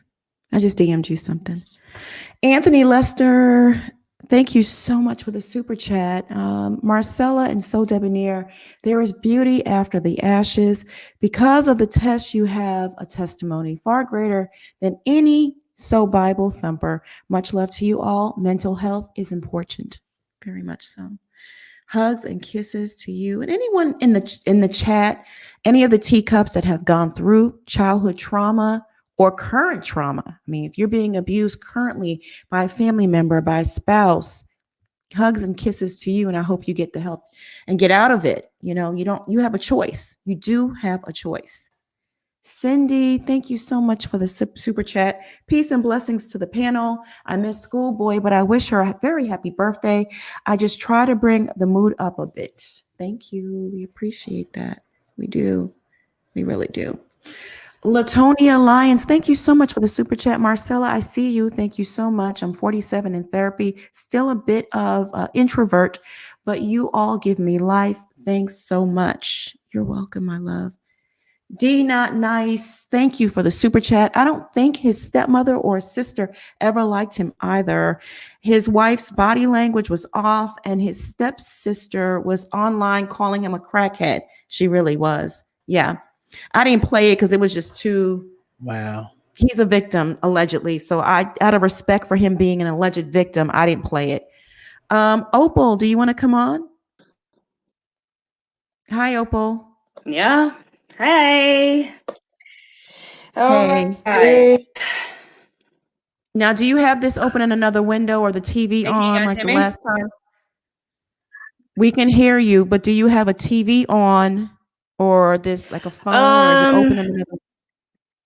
Okay, I'm gonna have to put her in the backstage. I don't think she can hear me. Hi, Miss Bernice. Hey. Hi, how are you? Do you have the? We can hear the music in the back. Key point. When Bernice, she said that she wanted her Miss son Bernice, to be godly, she didn't say she wanted to be healed. We can hear Miss Bernice. Miss Bernice, can you hear me? So no, Miss Bernice. maybe the Okay, it might be while they were something with StreamYard because the music is playing in the back, and I can't have that on YouTube. Let me see here. April B. Hey, April B. Hey, y'all. Wait a minute. April. Is this our April B? You know, I know. I'm like, what the hell? gorgeous, honey. You know, this is the April B. This is the April B. You look like a whole meal, girl. A whole nother person. Like what in the well, I'm hosting a forum for mothers discussing COVID-19 tomorrow. So I had to get right. Hey everybody. So wonderful to see you. I just got my face beat, and So Debonair is about to make me destroy this makeup. Right. So I like, you don't have to use the timer on me, Bishop. You know, I keep. Yeah. You could just. Oh yeah, my bad. I'm sorry. I make sure the audio was right and stuff because Monica will put your ass right back. Listen, I mean the music. You can't play that music. Okay, copyright. Yeah, everybody got time for that. No, but no. The statistic used to be 1 in 5 women were survivors of abuse. I think it's like 1 in 2 or 3 now. Like look to your left, look to your right, and I am the one of the 2. My best friend is there's 3 of us. We're 2 of the 3. The fact that as a people, what we have survived, what we've been through, and we are still here. And I'm a survivor, so I'm very hypersensitive to my child and who she's around because it was family that abused me. and members of the church. And so, you know, I try to disassociate because the religion isn't directly related to the act. So I had to find my own relationship with God. And I associate the person and not the act. And now with, you know, Kirk, I know that he is, I tell you something, my parents are on the usher board. You know, my dad count the tithes and they let him count because he got money and they know he ain't gonna steal it.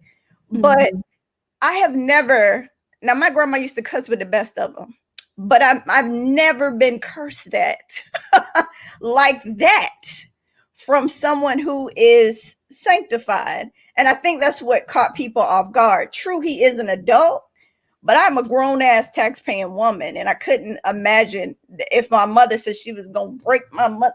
You know, I don't know. We all don't know the whole conversation, but how fast he was to prop up with the statement made me look like, you know, if it's real and you're doing what you're supposed to do, why is all the theater happening? Why is we're very polished? And, you know, and I've given him the side eye since the beginning. My mom called his beardness out a long time ago with the skinny jeans and skinny pants. And my mom's always been like, now, some's a little, you know, and he might just want to go ahead and be himself.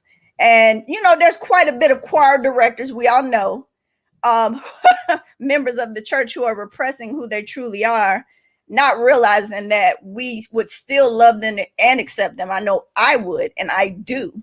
I wish somebody would say something to my LGBTQIA family members. They're going to catch hands, feet, elbows, toes, and legs. So I love you. But I mean, this is a fabulous discussion. Marcella, you're not just beautiful. You're hilarious. You're funny. You're a joy. Yeah. The way, you know, you're making money, because I caught that yesterday. Making money, educating these, you know, trolls and troglodytes that come in the chat and hate. And how all of y'all are so important to the discussion. You know, Monica, you're so layered. You have the messiness, the gossip, you know, call it descriptions of Tiny this past few weeks have made me cry just as much as this conversation has. And just to have the layered discussion, to be able to go from, you know, clowning Kenya Skin to talking about the safety of Black boys and girls in the church. Listen, I'm not going in. I will be here. And when I ain't working, you know, I'm one of the moderators that work 70 hours a week. I know. But when I'm here, I will be supporting. And you always support. Even when you're not here, you're supporting. Your spirit is felt. You're gonna get my money as a Black creator, and I love y'all, and I thank y'all for letting me on. We love you. The timer don't work when you on. And she just ended because I kept it on. I just turned it off. She's so accurate and on point. I mean, just a beautiful, beautiful spirit, and you look amazing. I'm like, wait a minute. I didn't mean to act like that because I hate when people do that. Like, wait a minute, is that you? Yeah, bitch, it's me. Okay, yeah. Don't act like I look like a monster yesterday. What the hell, you know? But you look amazing. No. Like, is that you? But yeah, you look gorgeous. Just a Nubian queen. The makeup, the lighting, the hair. Oh my God, I love it. Looking like a whole meal for real. Very nice. I'm I'm not playing. Calm your hormones, Bishop. Calm your hormones. Jesus. Thank you, Lord, for sending her here. I love y'all. We love you. You got me coming loose, Bishop. Hold on. You always got a word, and I love it. Thank you so much for the love and support, April. We love you. Love you guys. Have a good night. Bye-bye. She is right, though. We do talk about a multitude of things. We get deep when we need to get deep, and when we need to clown and come with the shade trees, we can bring the shade trees to. Like Opal, Opal? Please stop smoking and calling in. I mean, stop it. You do that every single time, girl. Just stop, please. Okay. All right, let me see who I'm gonna bring on here. PC. Hey, PC. Hi, my love. Hey, beautiful animated. How y'all doing? Good. Doing good. Hey, beautiful lady. I love that smile. I'm hoping I keep it together, because so debonair already got shit started. I was like, no. But I made my post saying that my parents were mentally and emotionally abusive, and I don't know my mom's story. She doesn't. I tried talking to her. She doesn't say anything. I know my dad's story is rough, and he just didn't know any better. And I just wanted to say that because I don't want it to come off as I have bad parents who don't love me. Now, there was a time I did not feel loved, and it made me suicidal. And I've taken out closet door, just the whole frame, took it out. And that was a day that my sister, my best friend from high school, she was trying to play mediator between me and my mom, and we were just telling her, all I need to know is that you love me. And she didn't want to say it. She wanted it to be like you're playing games and stuff like that. And so the closet door and frame got hurt. So it was a lot of, my dad came from a time of, you listen to me, I talk, you listen. And I wasn't being heard. Even in my early adulthood, he would not listen to me. My words were never valued. It took my brother to go to my dad and repeat the same damn thing I said for him to be like, oh, I've told you all that I take meds, whatever. Mm-hmm. And I've read some of the comments from that time, and someone was jokingly saying, oh, well, take your meds. I do take my meds. So, to you, the reason I take meds is because of my parents.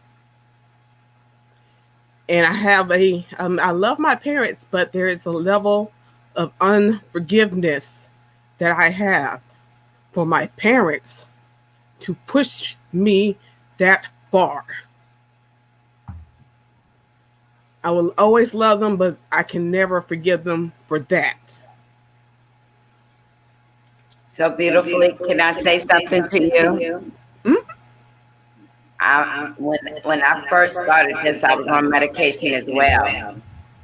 And now I had to forgive, and as I grew to forgive, because my mother comes here, and when I look at my mother, I can see the wicked part of my mother. But guess what? I knew that if I kept holding that, I could not grow. And I love you.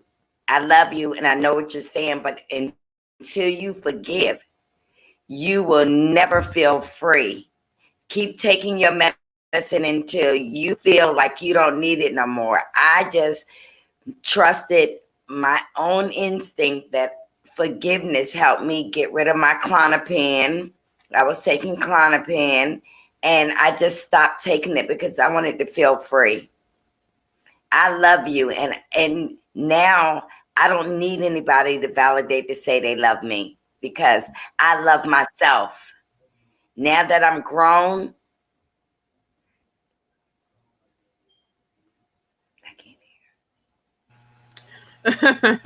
Someone muted me. Me and my parents are in a better place, but I still have that little layer of unforgiveness, and I don't know how to get rid of it. I don't know if it'll always ever go away. I do see therapists. I have a psychiatrist and stuff like that. But, it was just so many times that I would do something. Like, the last straw that really pissed me off was I had a dog, a pit bull that had saved. and I spent all this money and gave it so much love. And my dad, because my parents had pit bulls when I was a child, and they had to get rid of them because they were so aggressive. They would literally be waiting at the back door, which is glass, to try to break in and attack me and my brother. They wanted to kill us because they were jealous. And my dad did not believe that I had the strength and the authority to control this pit bull that I had. And they kept nagging at me until I mentally I just couldn't take it anymore. I had to get rid of something that I loved. It's like every time I find something that makes me happy, you want me to get rid of it, and it was just, I was already on medication. It's like, why you keep pushing me? I have a temper. Yeah. Because my dad has a temper. That's I didn't understand why my dad would push me if he has a temper, and he knows that me and my brother have it, like, genetically or whatever you want to call it, and it's like, it's not a good feeling. PC, honey, but you've been through a lot. Through a lot, and I want you to continue getting your therapy and work through it. And forgiveness is the answer. You want to heal. You really want your heart to be free. You want the pain to disappear. Yes, let me give you the little secret. Forgive them. Yes, get up and scream. Okay, when I say forgive, PC, when I say forgive, I mean really in your mind. Forget about the doctors, forget about the meds. In your mind, tell yourself you're done with it. You're releasing it, and you love them, because that's what God wants you to do. And trust me, in that is how you heal. The pain will go away. It will disappear. Yeah. Can I give you something real quick? Me and my dad. I'm taking it all. Me and my dad, we had a terrible relationship growing up. My dad was on drugs my entire life. And it wasn't until I came out as gay that my dad said, "You're my son and I love you." And it broke a lot of things for me and my dad, because one, I'm like, well, where's this coming from? Like, we've never had this kind of relationship. Yeah. But a lot of it was, for me, was before that, I went through a lot of counseling because I just couldn't talk to my mother. I didn't have anyone to talk to. So I went through a lot of counseling. So when my dad said that, it broke a lot for me, because it gave me an opportunity. Because I don't know if he would have said that before my counseling stuff, I would have been able to receive that. But when he said it, it was like, it broke so much for me, because it's something that I always wanted to hear from him. We had such a bad relationship, and my counselor was just teaching me, like, sometimes you have to realize your parents just don't know how to be parents. They have not been taught to be that. And like, my mom taught me a lot of things about her, like her not even her parents, but like my aunt, my great aunts, and things like that. So I understood it, and it gave me so much peace on that day, because it was like, you know what, I'm authentically being who I am at this point, and because I've been through counseling, I can receive this information. And like, me and my dad, we have the best relationship in the world now, because I can call him and I can say anything, and he'd be like, he would give me the best advice. It doesn't matter about anything. He would tell me the best advice. But it's crazy, because as a kid, we never had that relationship at all. Like, everybody was like, your dad is the greatest. I'm like, he fights me at home. Like, I don't, like, we were like physically fighting, but it took a lot for us to get to that point. And so, I just think that, I wouldn't hold that grudge all the time, because you only do get two parents. And one day, it's going to be that. And, if you guys can come to a place where you can make peace, I would definitely do it. I would seek out ways to actually be able to do that, because this is you, they made you, and it hurts on that last day. Yeah. So PC, thank you for calling. Oh, go ahead, Plez. Oh no, I was just going to suggest, in addition to what Debonair is saying. So I have never dealt with a physically abusive parent, but I think a lot of people, pretty much everybody in the world, kind of has childhood traumas. I have abandonment issues. I've talked about them sometimes on the show, with particularly with being the outside child. I have some other issues with me and my mother. One thing that I would suggest, if you're open to it and if your parents are open to it, to going to a group counseling session where you can be honest and open with them in a safe space and give them the opportunity to apologize to you. When I finally went to my therapy, I didn't do a group session with my mother, but before I went into, I think 2019 or 2021 of them, I had to go home and sit down and sit at a table and tell her everything that I could remember from 3 years old up until where I was at that point at like 35, 36. And she apologized. Now, is it sunshine and roses? No, because there are still things that she says that are very triggering for me. She was always very she's a perfectionist, and I got a lot of that from her. She's image driven. I always had to be on point throughout life. I'm getting sworn in, and she's like, "What's wrong with your hair?" It's things like that. And for whatever reason, this is how our brains work. Your parents can love you and they can do good things for you, but you remember the bad. So I'm not saying she was horrible. She wasn't. But too, so Deborah's point as well, we kind of have to try not to excuse our parents, but ask them for their story and hear how they were raised and what happens to them. And maybe, for me, that helped me. Because my mother was, number 3 of 11, and she had a lot put on her with raising the younger children. So she'll never really be honest with herself. But for me, I then began to understand, I don't think she ever really wanted to be a wife and a mother. I think back in the 60s, that was expected of her. But she wanted to go to college. She wanted to have a career. She wanted to do blah, blah, blah, blah. And then I'm so much younger. My older siblings are like 14 years older than me. So that by the time I came, it was like, I got something to do. Can you watch her? Can you watch her? Can you watch her? Because she was at that point, she had teenagers and was, still wanting to live her life and get in her career and things like that. And so parents don't really realize, even parents who just like work a lot, they're like, I was doing the best for you. What they don't realize is that to a child, you're not there. That's all that matters. Don't matter if you out saving the world, you're not there when I need you. So the last thing is that if you are open to those things, that's what I suggest. But if you don't, most therapists will tell you, if it's just writing them a letter and either mailing it or throwing it away, or talking to the mirror or, a teddy bear to get those feelings out. That way you have the actual release. And then you have to learn that sometimes we have to forgive the apology that we don't ever receive because it's for us. Because that non-forgiveness really does create, it manifests into bitterness and other things in your life that you're not trying to manifest. It's just what happens. And I know I've been there. So one more thing before, I'm sorry, Monica. One more thing. We're gonna be here till 12 o'clock if we don't. No, this won't be I just long. want to close. I want to say, because I know y'all trying to get rid. Wait, let me say this. One thing my counselor made me do was write a letter to my younger self, and it was the most healing. I every time I get a chance to say this, I have to say it because I think every people that are listening or watching, this is so important. I wrote a letter to my younger self because there's apologies you will never get.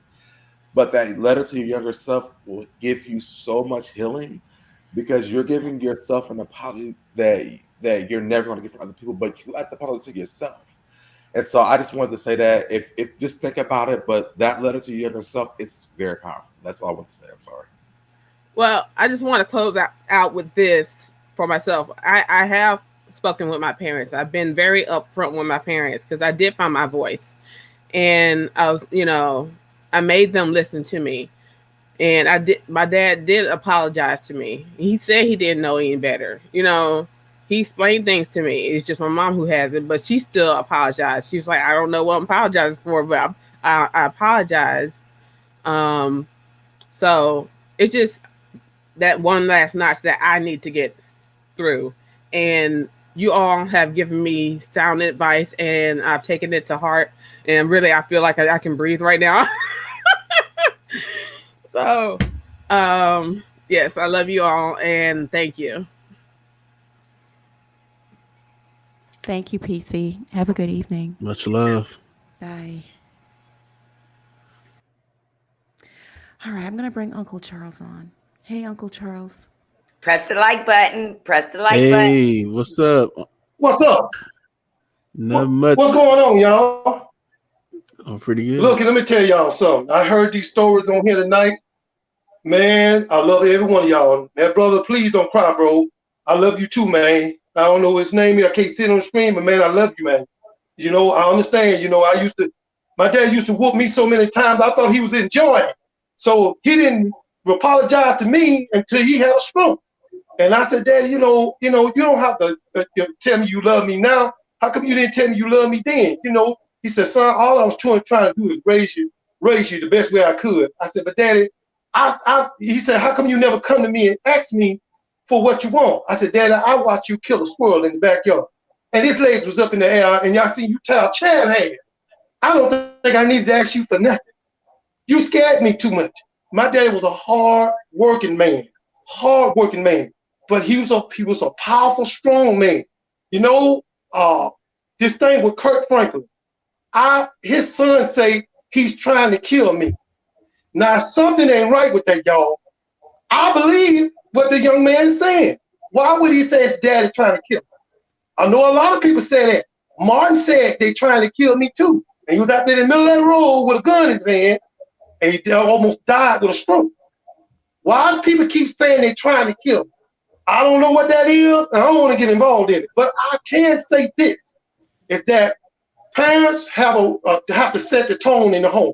We have to set the tone as parents. Our rules is our rules, and regulations is our regulation. Now, I'm gonna tell y'all something. I'm gonna be honest with you straight up. My daughter just came back. She went off with this no good joke, and now she don't came back. 2 weeks ago, she raised her voice at me right here in the house, and I just let her come back in the house because she had nowhere to go. I said, stop right there. Stop right there. One thing is, I love you. I said, but you will not talk back to me. I said, how was it out there with him? He said, he didn't do me right. He wasn't no good. I said, how did your daddy treat you when you was here? He said, Daddy, you always treated me. You always loved me and took care of me. I said, so if you don't mind, let me talk to you and you listen. Sometimes you got to be quiet and listen. You're going to go back out there one day and you ain't going to want to come back, but you'll come right back if you don't listen. And that's all I got to say, y'all. And Rena, I haven't called in, y'all. I had surgery. Y'all. Oh, wow. We were wondering. Yeah, I had surgery, you know. Are you okay? Yeah, I had surgery on my stomach. Yeah, I had surgery on my stomach. They a little smaller knot in my stomach. They removed it. I feel better. You know, I got to go back to the doctor and see that. But I'm just telling y'all, I love every one of y'all. I wish that brother went cry like that because he's about to make me cry, man. I don't want to be crying tonight before I go to bed. But I love you, bro. I have respect for you, bro. I know what you mean, man. It took me a long time. I didn't tell my daddy I loved him until he had a heart attack. Oh, wow. He froze. Oh, my goodness. Come on back, Uncle Charles. Please come back in. I saw him like that. I hugged him and said, Dad, I love you. I love you. I love you. I love you. He said, son, forgive me. I said, I don't have to forgive you, Daddy. We're alive, and you here, and I'm here. That's all that counts. So we need to start loving our children and laying down the law. They got to respect us when we lay the law down. And that brother there got me so upset, man. It got me shaking like a leaf on a tree. Don't cry no more, bro, because now I'm upset. I was all right until I seen that brother cry. Now, Uncle Charles, I was almost there until I started seeing him cry. I was like, God damn, I can't take it no more, bro. But I love you, bro. Uncle Charles, I love you, Bishop. Before you go, Uncle Charles, Uncle Charles, can you hear me? Before you go. Yes, ma'am. Donnie Dawn wants to know if you fry good chicken. I want to know that too. She said, do you know I fry good chicken, but I fry but the regular chicken. But I'm a barbecue man. Oh, okay. Yeah, you look like you I got. was So I'm a finna barbecue say, man. Uncle You know, Charles I be on the don't stop grill. barbecue because the dog. You look like you be killing it on the grill. Yeah, well, you know, the dog took my ribs off the grill. Oh Lord, no. Yeah, the dog took my ribs off the grill and kind of hurt my heart. Yeah, Oh, and I Lord seen him cross the Jesus. street with it in his mouth, and I said, "Oh hell no, ain't no need to be asking for it again." So I might as well go ahead and just stop grilling. Are you in Atlanta, Uncle Charles? Are you in Don't take my Atlanta? food now. I can't deal with that. He in I love Alabama. y'all. Bless y'all, man. You're And good night, invited to y'all. the cookout. Bye, Unc. Bye. I'm trying to go to the cookout. I'm trying to go Yeah, to the you can cookout. tell y'all know Uncle Charles be out there with his shorts set on, Yeah. with And the with them towel, With the wiping sandals. up the sweat. You can't forget the sandals, the brown Yeah, sandals. Exactly, them He may not Stacey do the Adams size, but I know Jesus but he can sandals. cook that meat though. Like Uncle Charles on that grill is probably a beast. It's a problem. It's a problem. Mhm. So CEO BDN Inc. says, I'm a psych, and I'm pretty sure the son has been the aggressor and or the abuser, and that's the family secret. He is bold, histrionic, manipulative, defiant. The mom has checked. Tammy didn't sign up for this. Allegedly. Okay. Mm-hmm, mm-hmm. I'm sorry. I wouldn't go see you as a counsel. Go ahead, Bishop. The problem I'm having is we're dismissing him because whether or not, if we know the dynamics in that household, there's something still happened to him emotionally. Maybe his dad did not, he said his molester, maybe he got molested under his father's care because he'd been on the road with him too. And he blames his father for that.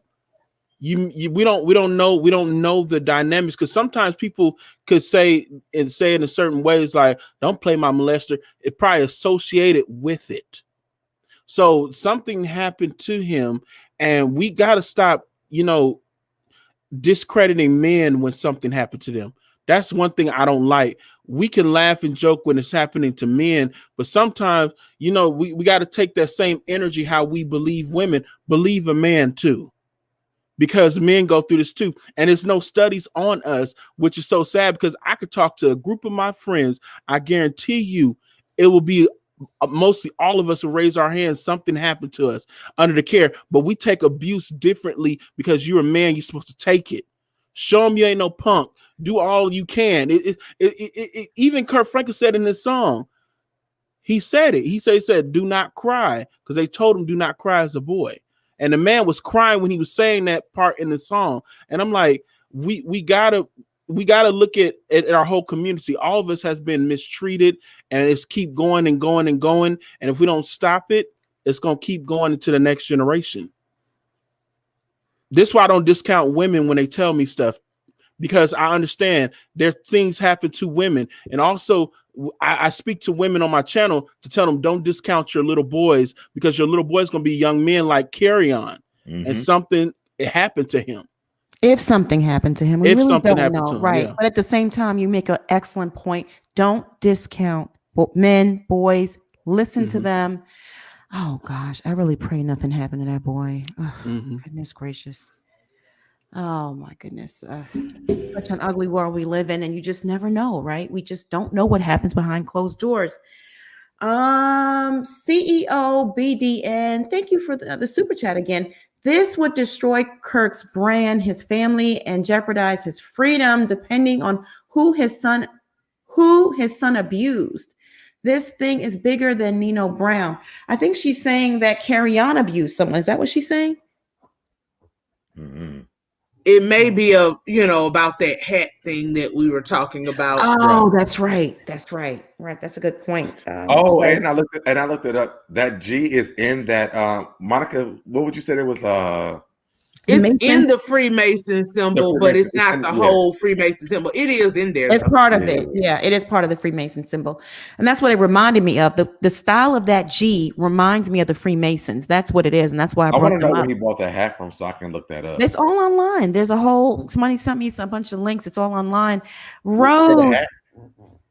Just the symbols. If you look the symbols up, you can find products with the symbols. But I want to know where he bought that hat from so I can find out, what that's about. Oh, okay. Rose, thank you so much for the super chat. Please take this with all the grace that I want to say it with. I don't want to be blocked, and I'm not trolling. Mental health is a stigma in our community. You don't go to a psychiatrist, you bring it to the altar. Well, we won't block you for saying that. I mean, that's your opinion. There's nothing wrong with having a different opinion. I think, personally, my opinion, I think you should do both. Yes. I think you should do both. That's just my opinion. Can you take it from a licensed minister, which I am?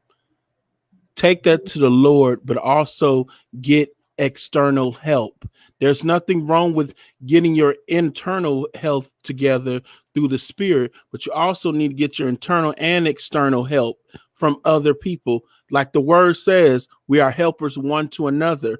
A therapist is a helper.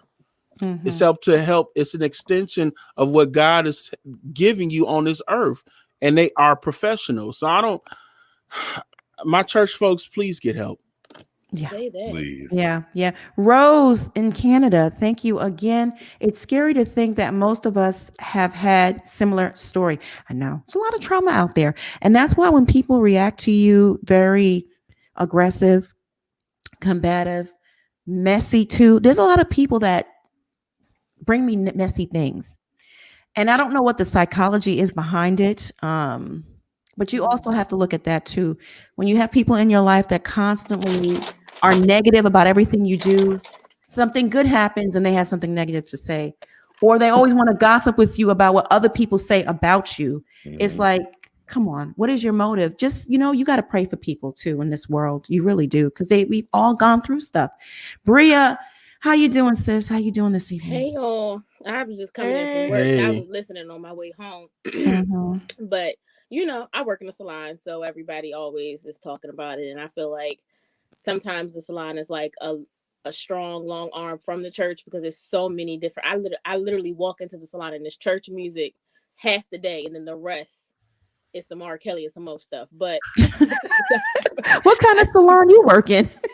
Child, like a typical old black salon. I love it. Like in their shoe, but more so about this topic. I would never discount anybody's like story or anything like that. So I do agree, like maybe something has happened down the line.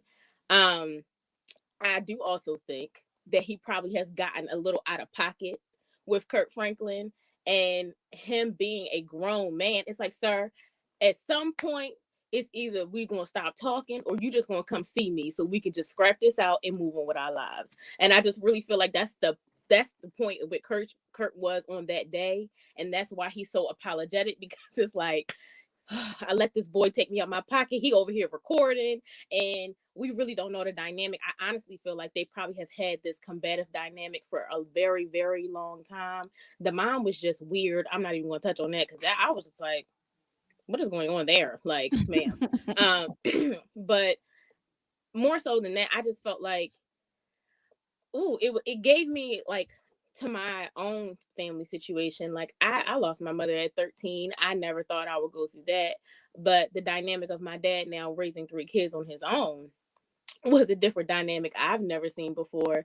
But that doesn't mean, just like his son, I don't think that nothing has happened. So it's not like I don't empathize with him, but like my older sibling, it's like at sometimes, like, when are you going to take responsibility for your own healing, for your own personal growth, and when you going to stop blaming your daddy for your issue? Because I love you and I want to help you, and I feel like that's where the sister was. It's like, sir, you had every opportunity to go up there to that school and do good. You had every opportunity that daddy put you in. Yes, we might have gotten through some rollbacks in all of that.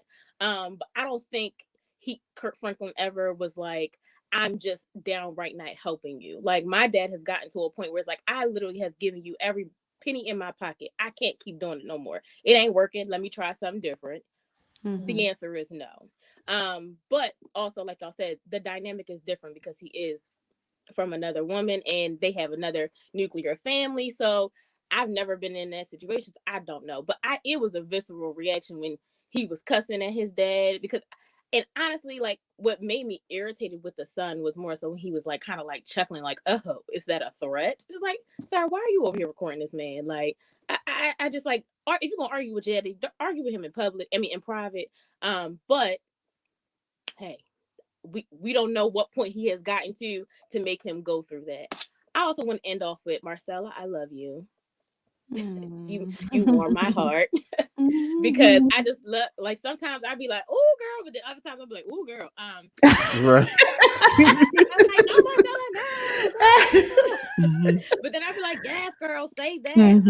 And so your story warms my heart. People like you warm my heart because it really is a testament to, like, you do not let your you do not fall victim to your circumstance. You overcome them. You move past it. You power through it.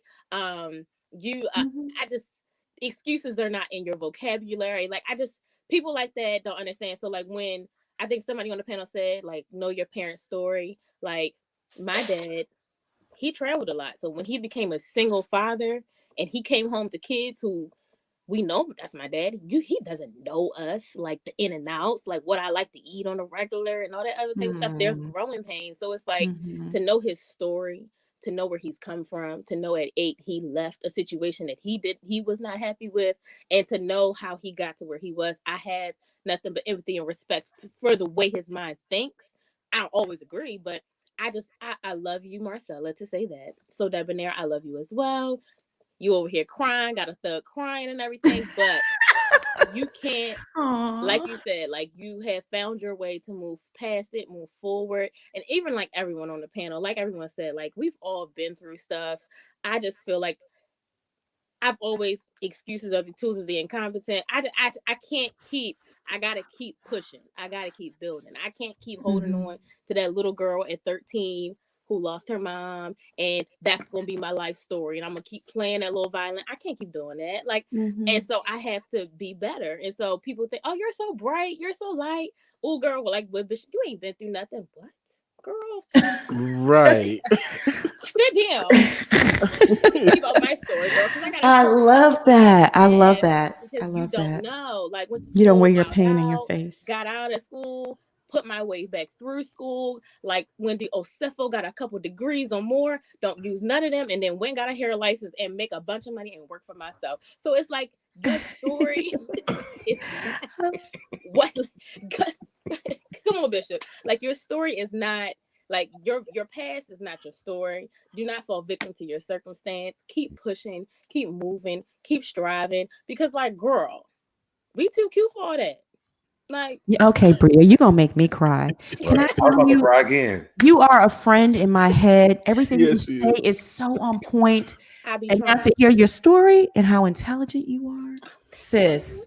Thank you, girl. Sis. Listen, because when y'all was talking about yesterday and how we operate in spaces that aren't supposed to be, and I was just like, yes, because I was the only little black girl in my anthropology class, in my archaeology class, because those are the two dual degrees I got at the same time. You know, wow. working in tandem. Okay. While working too. But long story short, I was literally the first field dig I did was on a plantation, and I just was like, the eeriness of it all, to be digging up your history, to be in the, and I dug the most pits that we had to dig to find our history on that whole plantation, because I wanted to know. And everybody was like, why are you here? What, ma'am, girl? Like, so do not let anybody tell y'all that y'all can't do anything that y'all can do. Like Marcella said, flip it and make it work for you. Yeah. Come on, Jesus. Absolutely. But Monica, you are a friend in my head too, girl, because I really think we are close. Like, we go We shopping, are. we go get froyo. Oh, girl, I could do talk things. to you all night on the phone while I things. do multitask. Yeah, and I'll do your hair, girl. So just let me know. Oh my God! Like, oh my God! Yeah, I you know really. I'm looking real strugglish right now. Don't judge my life. No, but you're beautiful. Listen, this is how we all sisters are like this at home. Yes, because when I get off here and I take off my makeup and let my hair down, listen. Yes. What'd you say, Bishop? I said, and you spicy too. I like that. Be more about you, girl. Thank you, because I be trying to tell people, just because I'm from Be-More don't mean I'm rough. Like, a little from the edges, but that's about it. I'm soft. I love want Easter candy? You one of them Easter chocolate bunnies? Yes, she is. With that hard little chocolate exterior Mhm. shell, and then all ooey gooey in the middle. All right, Yeah, now. I like my women from around the way. What you talking about? And Monica, I love the fact how you slid that on in there as well. You got a whole avatar and makeup on. All right. Oh yeah. Listen, who else do you know that's a cartoon and beat for the gods? Who else do you know? Like, she is fully snatched. Like, fully snatched. She had child. me on my Bitmoji like, oh no, I cannot be seen out here like this. Like, Get the emoji game together. Like, this can no, girl. I had to get it together. Oh my God, you are so funny. Oh my I know God. y'all got more people to talk, but when I found this group, when you shake it up, Monica, when you with the other people, when you got more people, when you got the people that I've been watching forever, like Funky Dineva and everybody in between, where I be like, I love this channel. I really, really do. I My love fiance be like, you. so what are you, a regular now? I'm like, yes, bitch. I'm famous. Yes. Oh Can I yeah. ask you a question though? Can I ask you a question though? What's up? Who made you cry though? This guy. Oh, here we go. Here we go. Listen, here we go. Girl, I got checked, and I was like, "So, Debonair, you fine?" He was like, "Who is fine? Who?" I was like, "You know, you fine too." He made me cry though, babe. Like, he made me cry, like, because I like when people have endearing stories, and I don't want to say like I just love when men share raw emotion, and you're true to yourself, and I love that you always come with an alternative opinion. Shaking up That's the the table. truth. Oh yeah.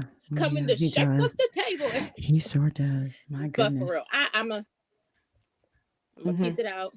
Okay, my love, get your rest, and we will see you back here on Sunday. Hopefully, we see you Sunday. Yeah, hopefully with a wig on. I'm gonna be slayed by then. Okay. You gotta get slayed for Jesus. Yes, for the Lord. Bye, my love. Okay. You can mix it up and do some Miss Wanda. Oh, listen, we was just talking about that at the shop today. Like, I'm like, listen, I have a hard day. A hard day. Yes, please do, Miss Wanda. Freezer curl. Yeah. Freezer curl. Do a bun. Remember the bun? The slick back, the slick in the front to the swoop to the side, and then the bun. It was roller buns in the back. Do that. Listen, girl, with a hump, with a little hump on top. Might even take it back for you and put a little pearl on a little pin. Yes. On that joint. Yes, or the gold pins, that they do with the braids. You can do that. Yes, you can do a whole, like she said, the swoop, then the French roll, then the hump with waterfalls over the hump. Oh my God. And you know what? If they still sell the color in the can, remember that? And they would use like a piece of paper or something and then spray it the gold. And then the exact type of shop I work at, y'all. Oh my God. And then on top of that, you gotta play Kirk Franklin and the Family. Because that hairstyle goes with the album. When he had the long silver and gold, the white buttons, the jaw, when Tamla Man was in the background, honey. Oh, just give me a mansion on top of the hill. Bria, you are so funny, girl. Oh, I can't with you. I can't. Right. Okay, my love. We will. Bye, girl. Bye. Bye. Oh my God, I love her. Do you understand? She is like the friend in my head. Yeah. Kyrie Lee Taylor, thank you so much for the super chat. Love you all on the panel so much. My dad is a bishop and licensed counselor who deals with PTSD from Vietnam. Oh gosh. Wow.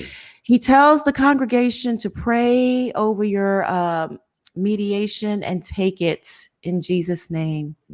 I think she probably meant medication. But either way, pray over your medication or your meditation and do it. Do all of it. Mediation. It says mediation. So probably meant medication. Yeah. Rose, thank you so much for the Canadian coin. Sometimes people are wrong and they don't know the facts, or both parties are wrong because the situation isn't true. The sky is blue, the grass is green, liars lie. Yeah, they do sometimes. Lori Peterson, thank you so much. She's another Canadian. Thank you. Love this panel. Shout out to all the people watching in Canada. I know we have a lot. The interracial perspective, my love, my love, my love. You are so supportive and so kind and loving. Thank you for having this discussion. Love you. Marcella, love you. There are various diagnostic criteria for bipolar 1 and bipolar 2 disorder, such as manic, hypomanic, major, etc. Based on that interview, there is something undiagnosed.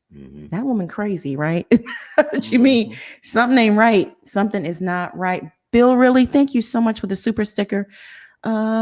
Diva Dawn, wow, what a great show. So glad I stumbled upon this channel. Great panel. Thank you. We appreciate it. We appreciate it. I'm going to bring on Q. He always has a nice perspective to offer, and that smile. What's up, guys? Calm your hormones, so debonair. Calm your hormones. He got a man. We're good. See, you know, I know. I already know. He listens. You already I know. got the glasses on tonight, so I got my nerd look on tonight. So Okay, we like it.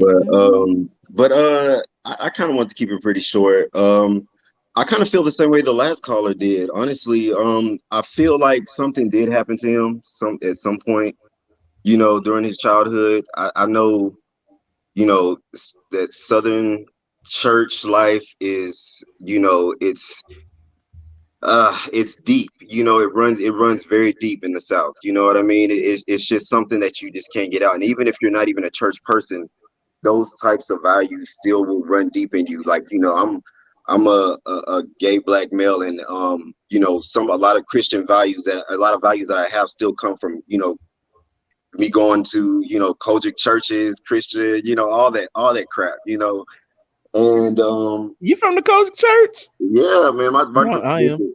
I mean, now I couldn't take it. Like my first girlfriend was even a Kojic girl. Like but she tried to liberate herself and everything. Her mother was the type of person, you know, like when Marcella was telling her story, it sounded very familiar. Like it reminded me of the story that my girlfriend told me when, you know, my girlfriend back when I was 16, 17, you know, really young. It's very, you know, it's just how like those Pentecostal, you know, Kojic people can be. They are very stuck in their ways. And if you don't listen to what they are, you know, what they think, then it's just not right. Not necessarily what they think, but what they believe in. And I don't know, when I see the mom, like everybody's been saying, something's wrong. Like it makes plenty of sense why the son was online doing what he was doing. You know what I mean? He got it from somewhere. It's obvious. Like you can just totally tell. It's like the person said, it's something that's undiagnosed. I have 2 immediate family members who are diagnosed with bipolar schizophrenia, and it's definitely something that is, I think it's hereditary. I don't know if that's, you know, true or not, but I feel like it's definitely something that's hereditary. If it's not hereditary, if you go through the experience of having somebody who is bipolar schizophrenic, it can make you that way. You know what I mean? It's just that impactful in my, you know, that's just how I feel. But I feel like man, when I was earlier, when I heard you say that he said that it was his molester, like I'm not gonna lie, like I was like it surprised me, but at the same time I was like, you know, should we give the pastor preacher who's saying, you know, who wears makeup and arches his eyebrows and wears fluffy shirts and you know floral shirts and, you know, is I guess you know, what people would consider an all-American Christian black male, you know, should we give the guy who had a porn addiction a pass, you know, that he might not have molested his son? Should we really? I don't know. But at the same time, I was surprised, but then I was surprised that I was surprised. Like, why the fuck am I surprised? Like, I don't know. He doesn't really sit well with me. Kirk Franklin just never made sense to me. He just never made sense to me. It was almost like an enigma. You have this really flamboyant looking guy who, like, I don't know. When I think of him, I think of Glitter. I don't know. Like, I just feel like I've seen him with Glitter before or something like that. Did that happy song tell you the whole story? Yeah, it was. Honestly, I'm not a follower. I mean, I don't listen to. Cute. When you I say can't. glitter, what do you mean? Like he's running through a field, sprinkling glitter, I don't saying know. Every time I think la of la la la la when la I la. envision Kirk What do you Franklin in my mean? head, I envision arched eyebrows, contour. You know what I mean? I envision glitter, roughly clothed. That's what I think of. Hype man, Jesus. You know, God's hype man. That's what I think of. You know what I mean? I can't get with Kirk Franklin. Kirk Franklin, he just feels real disingenuous. But maybe being disingenuous is hereditary too, because it's something about the son that doesn't all feel completely genuine either. Like whenever you put your dad on blast on Instagram rather than to your family, like it just doesn't feel genuine. It feels fake to me. I mean, I don't know. I think something happened to him. I don't know if it was his dad that did it. I don't know if it's as deep as what he's saying. I don't think we should discount it, but I do feel like we also shouldn't say that Kirk Franklin is wrong for talking to his son the way that he talked to. Because I mean, I grew up in a household where my grandmother said way worse things. You know what I mean? And I love my grandmother to death. I can't be like, you know, she whipped our ass. You know, I didn't grow up with my parents, my mom or my dad. My grandmother whipped our ass. We grew up the old school way. You know what I mean? So like, you know, when I hear these stories, it's like, you know, I got my ass whooped too. I kept it pushing. When I got older, I got away from it. I don't dwell on it. I love my grandmother. I'll call her today, but I'm not gonna let her get a pass. Like, look, you whipped ass. You know, some of us are still messed up from it. You know what I mean? You can't act like that didn't happen. You know what I mean? Yeah. But you do have to move on from it. Like you can't just dwell on that all the time. Like you can't.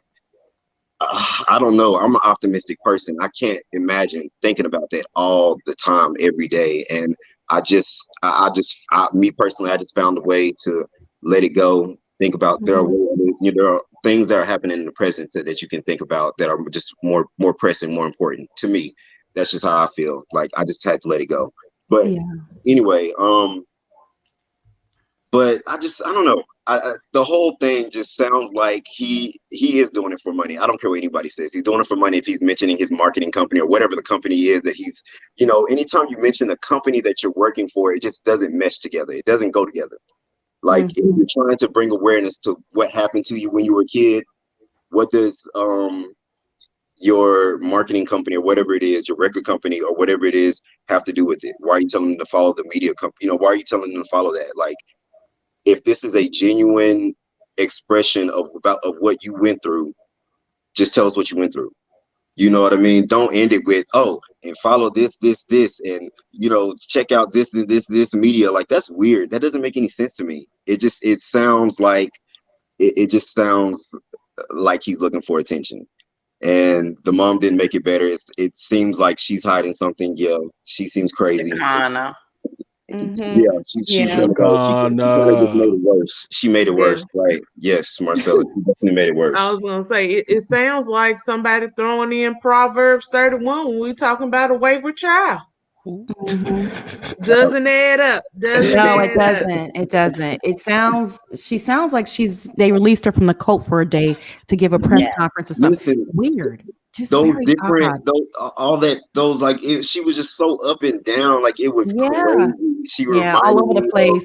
Manic. So many of those. Yes, manic. That's the exact highs word. And lows, right all in one interview too. Usually it's like maybe stretched out for a few days, right? Today she's up, tomorrow she's down. She did it within 30 minutes. Somebody said it earlier. I can't remember who said it, but they said that first ladies, they're trained. It's second nature for them to react and say the stuff that they say. That's just, you know, I don't care what anybody says. Pastors and preachers, they come with some shit. They do. They always do. Like, and it may not even be the biggest thing.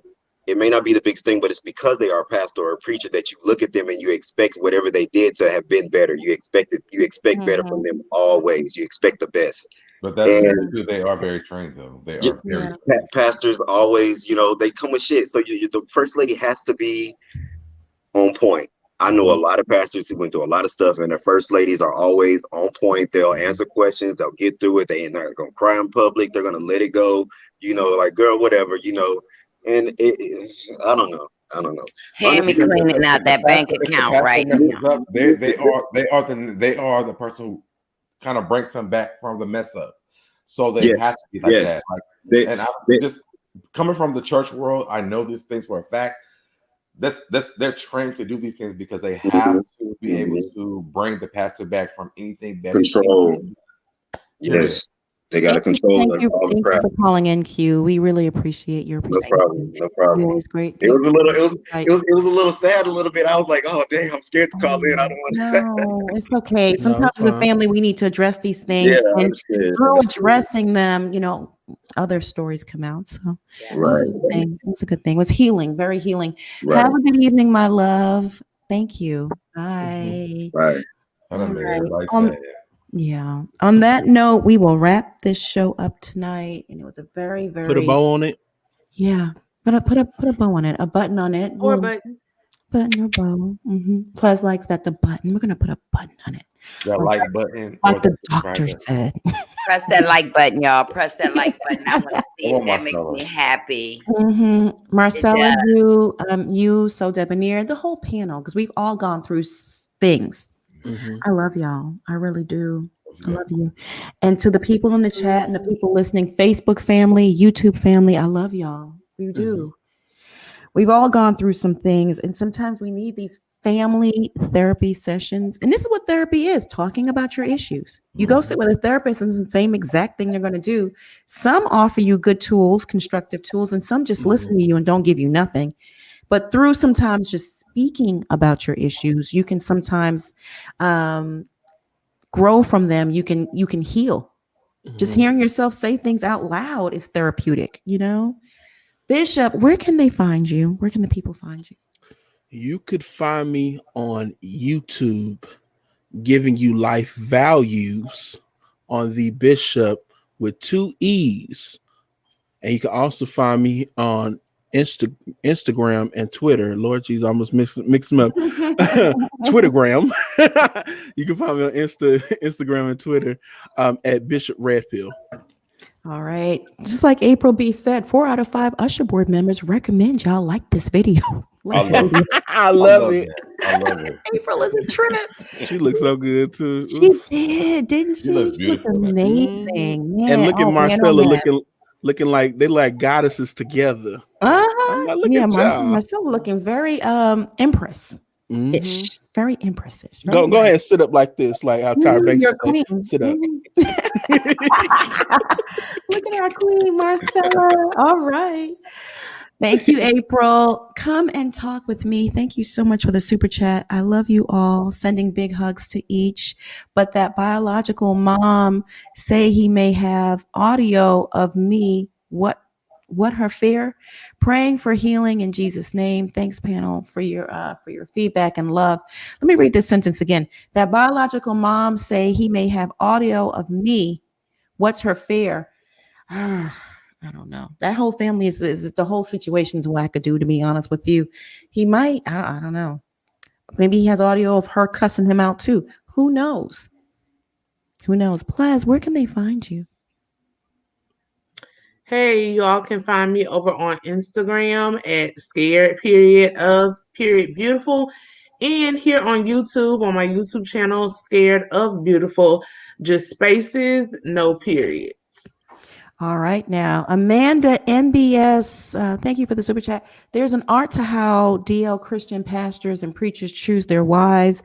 Colgate women have no voice; they are to be seen and not heard. It's Church of Kojic. God in Christ. Kojic, okay. Come on now, Church of God in Christ. Don't trash my church too much, y'all. I'm messing around.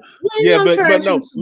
DLs, no, that is true. They do pick them a certain type of way, and those particular women do not have a voice at all. But my mama does. But I'm co-signing that.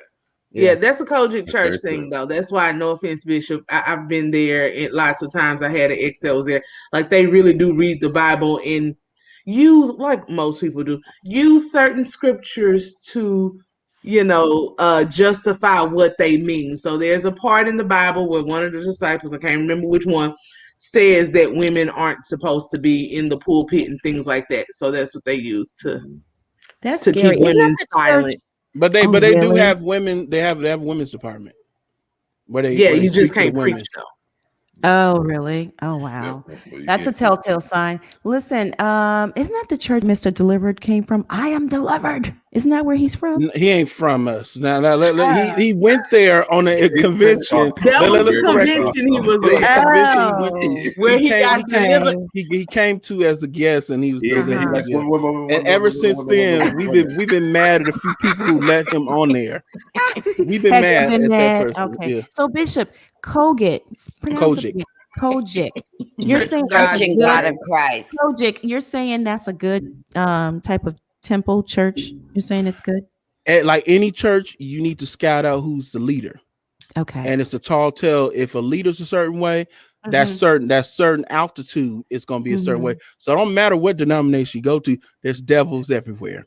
That's Trust true. me. That's It's right. everywhere. Yeah. Good point. Good Speak, point. Bishop, speak. Because I met good Baptist pastors, and I met some Yeah. dirty ones. I Some met dirty some ones. good apostolic pastors, and I met some dirty ones. And I'm like, I would never be going to your church.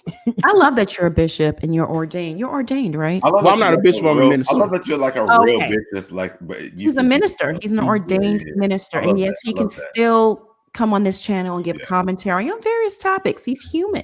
Because at first Yes. I thought it was just like his name, but I didn't realize like you're a real bishop or a minister. Pastor, a That's minister. dope. Yeah, that's dope. Mm-hmm. And my dad's a pastor. Well, Very he's a nice. superintendent, actually. Matter of fact, my Oh. uncle was a bishop. So I've been around functional church people where they actually they were real people, and they weren't hitting the Bible over your head every 5 seconds. But then I have been under people where they hit people with the Bible and manipulated and tricked them, and I didn't. And my grandpa said you avoid them type of people. Right. Well, my mom, she watches this channel, so she probably gonna comment. It's like, why you telling my business? Right. Right. I know. I get that every day. Yeah, Monica and Bishop already know. My mother has called me. I need security, apparently. Oh, my mom want me watching all the you can't talk about them. all the rappers are gonna come get me. I'm like, ma'am, who told you that? Who told you that? Oh my God. My mom tell me, she's like, did you represent God good online? Because I do this. She's like, can I watch your channel? Can I watch the other channel? What you do? I said, no, ma'am. Oh no. I was like, just stay. She's like, I just want to hit the like button and show support for your channel because I'm here for you. I said, no, ma'am. I need you. No, you're gonna have all kind of lectures to listen to, just like I did. Yeah. But she asked me all the time. They always ask me, "Oh, you're on YouTube? Can we listen?" No. She gonna be like, does everybody need to know that you can't talk to me when I was a parent and you were a kid? Mom, we've already had this conversation. No, but why you everybody in the world that? Your mama do that too. She say, oh, I like, Mom, we cleared this up. We me and my mom are best friends now. But before, no.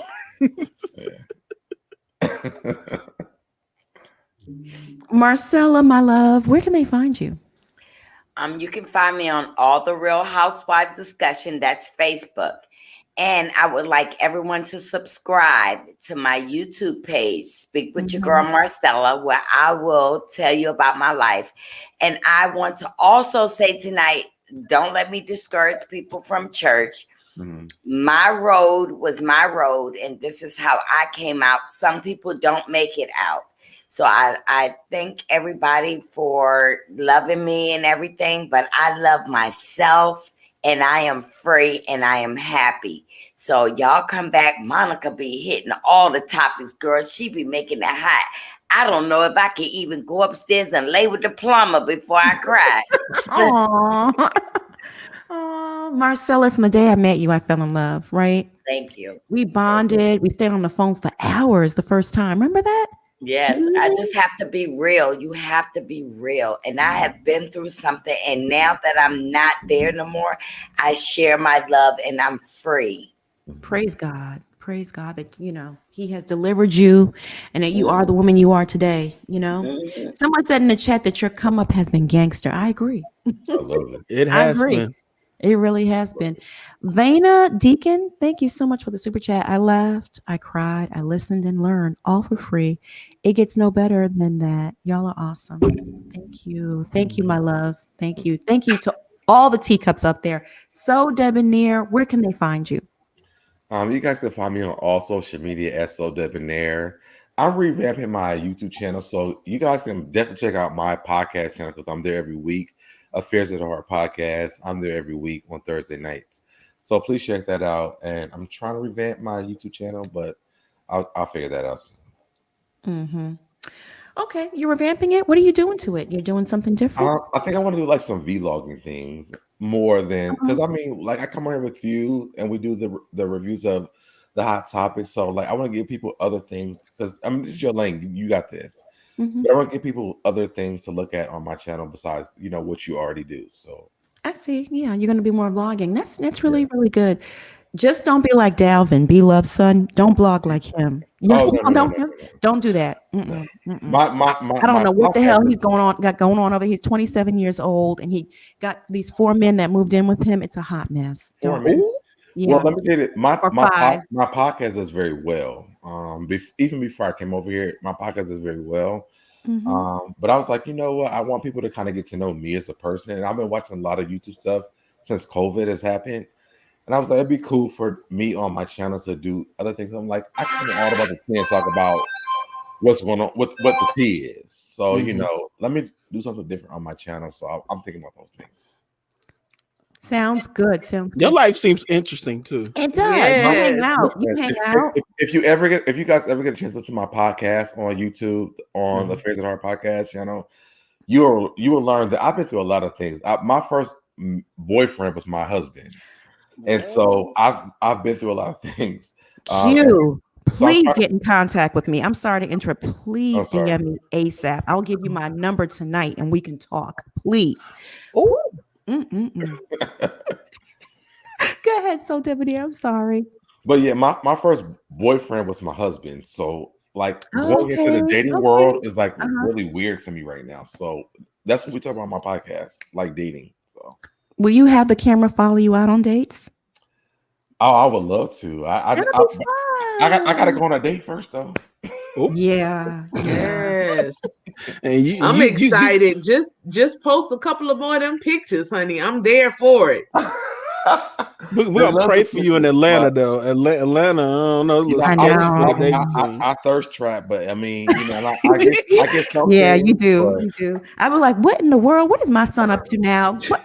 Right. I'm like, I can't even click on the stories because I'm afraid what's gonna pop out. I'm like, no, she loves him. She told me that today on the phone. She said, I love So Debonair. I said, me too. He's our protector. Can I tell you, Monica, when I post it, I'm like, oh, Monica doesn't see this. I'd be like, see? I'd be like, Lord, what is my child up to? Let me just keep scrolling. Same thing with my, grown babies. Like, girl, that's a bit much. Okay. And I wanted to say, schoolboy, we love you. We miss you, girl. Yes, we do. And so Debonair is older than me, but I feel like I'm the older brother. Like, sir, what did you do?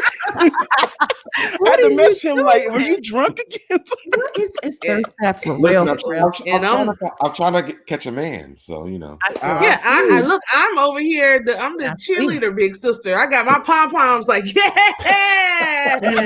You ain't on Twitter, Miss. Class love it. On Twitter, Miss. Love that stuff, child. She ain't on Twitter, Monica. Please do me. Somebody was like, "Oh, you need to rap on your sing along Sundays." I'm like, "Y'all ain't ready for that. Y'all ain't ready for that." I was in here today listening to Hot Girl. I'm like, "No, I can't do this. Can't do this one." Why can't you? Huh? Why can't you do it? Oh, I know I can't do that one in public. Too much cursing, especially when Wayne verse come on. Yeah, I like them hot, the ones that don't tell me to stop. I promise you, I'm taking my COVID-19 virus shot on Tuesday. I'm coming to wherever you are, and we're going out to watch. Okay, well, I'm not fully there until end of April, so it gotta be summertime shenanigans. I ain't playing. You can ask some of these people. I will come to where you at, and they be surprised I really come. You know what? I want to hang up with that's true. I really want to hang up with you, Marcella. Oh yeah, that'll be fun. I'm a players out. She gonna see another side of me. We all can get on the plane and go on over to Alabama and have Uncle Charles get us some good Andy got something really good. Listen, that would be real good. Give us some ribs off that grill. Can we get a schedule for that? Because I'm ready for Uncle Charles grill. I'm ready to go. Uncle Charles don't want to see what I want to show players. I got to show players. Well, girl, we'll be right there. Are you trying to turn so Plus we can out, move Marcella? on What are you over trying to do? Listen, I called Plus Candy and said, as soon as Oh, it's Lord. over, I gotta Not bring my Candy. good girlfriend, please. And we got to. We just want to watch. Oh, Lord. Candy and them But friends be Marcella, we doing can go out extra that night stuff. though. They be going extra hard, Marcella. Allegedly. We ain't Yeah. trying to go to They friends do prison. extra stuff allegedly, and then her other group of friends, I love my kid, but they talk too much, so I can't be around their crew. No, not that cool. No, we got our own little class. See, people that I got our own party. We ain't got to worry about none players, girl. No. Can we take one more caller? Because Dr. Kyrie, she's been waiting for a while. And hey. I want to go eat. Okay, go. Bye, Marcella. Have a good night, my love. Okay. Good night, my love. Bye. It's so pretty. She is beautiful. How you Thank doing? you. I want to say, Monica, everybody, thank you so much for having me on here. Every time I'm on here, I'm like, yes. And I love you, Claire. I love you, Monica. I love you so, Debonair. I love you too. Bishop. You got to come to Love you too. Cleveland and come to the Kojic churches. Hey, Oh, we gotta do that. We're gonna do a tour. But my whole trip can't be just church because I'm one of these church folks. I'm not in the church like that, y'all. You love my dad. He's a bishop too, and he's so down to earth. And plus, I love you. You remind me of my mother. My mother died 2 years ago, and she reminds me so much of you. She's from Mississippi, and she graduated from Alcorn. And I'm so excited to be on here. I love you, Monica. Thank you so much. I love you too. Thank you. So I want to say this. I remember, well, my dad is a licensed counselor and he's a bishop, and he always tell the congregation, sanctify and pray over your medicine and take it. And he also tell other pastors that, no disrespect, but not licensed. He's like, you can't give them certain kind of advice. They have to get treated, and I always took that to heart, and my dad always tell me that. So yeah, there's some good and bad in the church, but I take the good, the bad, and the ugly, and I balance it out. So yeah. Absolutely. That's all we can do. As Monica said earlier, or so Debonair, somebody said, like, at the end of the day, we're still flesh. Yeah. So we strive to get to that, 100, but we all fall short. So the key is recognizing that and actively trying to be better. Yeah. One more thing. Oh. There you go. No, sorry. Okay. One more thing. I was just talking to one of my supervisors. So I'm an art educator. So I was telling her that I was talking to my father about, how to be a good parent. And I'm also a mother too, and I'm going through divorce right now. So all the things that I was taught, I'm teaching my daughter that my parents didn't teach me. And then it's like a generational thing. But I'm glad that my parents taught me to have a relationship with God instead of religion. Instead, and I said, you know what? Even though I'm going through a divorce right now, even though I had parents that were with me in the home for 39 years, but I also saw examples in my Christian school where the parents were divorced, but they were co-parented. So it took me back like, oh, if that makes sense, like, oh, I had examples like that because I thought I was going to be the wife that was going to be in a long-term relationship. And maybe that's not what it is. And maybe God wanted me to go through that so I could have my testimony. Just like you, Bishop, like, oh, you didn't have no good life. You didn't go through anything, but this is my testimony, Right. Absolutely. And, God bless you through that divorce. I wish you nothing but, I'm sending positive energy your way and healing thoughts because there is life after divorce. It is. I said single life is what you make it, marriage is what you make it. So I'm so happy you have the to best be up attitude. here. I can't wait Yeah. to So tell my beautiful. dad because I talk about you all the time. I talk Now, about That is so dope. now, ma'am, I thought you like in your early 20s. And you talking about you getting divorced. I'm like, I'm confused now. Yeah, she You look look No, good. You look real good. I grew up in the era where I'm an 80s baby. So my parents are baby boomers. So my dad was in the civil rights movement, and I got an old soul. So I grew up Kojic. Yeah. I grew up in a church where, not trying to bore you guys, but it's an example. Like, I grew up in Kojic, and I remember that we had a Tom Thumb wedding, and they were teaching the girls to how to be wise. But then we saw the men that were cheating and stuff. But all the girls were like, but why are you all teaching us how to be ladies? But you know, we see the pastors doing what they doing. Like, why are you not teaching them really? You all saying it, but you all you're not living in it. Yeah. And you know what's so funny? My grandpa was taught us, young men, to be faithful husbands. And when my uncle got out of line, he a playboy. He's just like, and my uncle like, well, they don't let us do nothing. So it was the flip side when I seen that, because then when you get the right training, they be like, boy, you gonna get some of that. I'm like, nah, no, you can't do that. Granddaddy said we ain't supposed to be doing that, but it be like that. Yeah, freedom is discipline. That's what my dad always say. Going through a divorce it's hard at first, but I mean, you get to learn who you are again after your breakup. And I'm just telling you from my experience, going through my divorce, I learned who I was again as an individual, and so it's really fun because you get to learn as an adult who you are versus you being who you were before that. Yeah. And you get to make your own rules. So enjoy that time. And don't stay stuck in, whatever it is that you guys have going on. If you guys are breaking up, it's over, and receive that. Yeah. Yeah. Thank you so much for calling in, Carrie. Thank you. We I'll call appreciate more. you. Thank you so Please much. do, with your pretty Yes, self. love you all. Where did you get those glasses from? Everyone keeps asking. Oh, okay. So this is how I do it. I go on Amazon and I clicked in like oversized stylish glasses. Then I went to Walmart and got them prescribed because they're way cheaper instead of Lens Crafters. I was trying to compare the price. Walmart has glasses? Yeah. Oh, they filled the prescription. I didn't know that.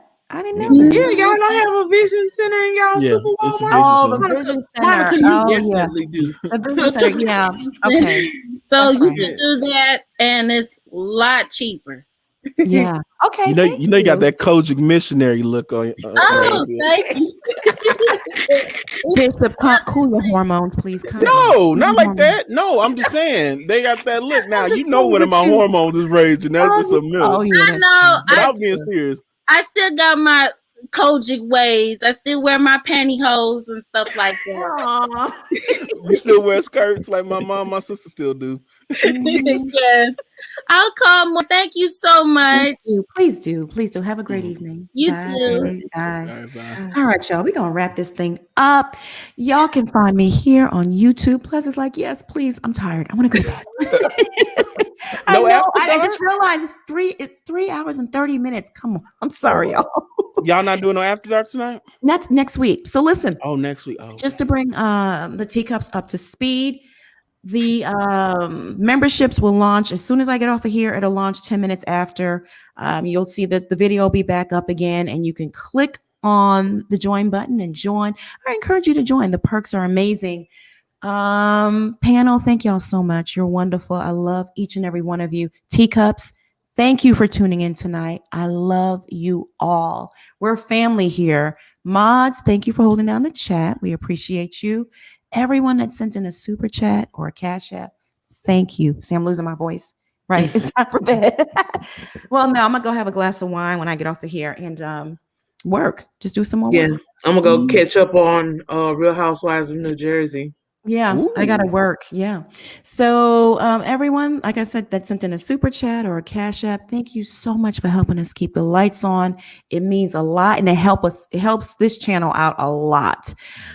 Stay safe. I want y'all to be blessed. We'll be back here on Sunday, recapping Love and Marriage Huntsville and maybe Bell Collective. We're not sure yet, but we'll definitely be back on Sunday. Bye, y'all. Bye, everyone. Bye. Bye.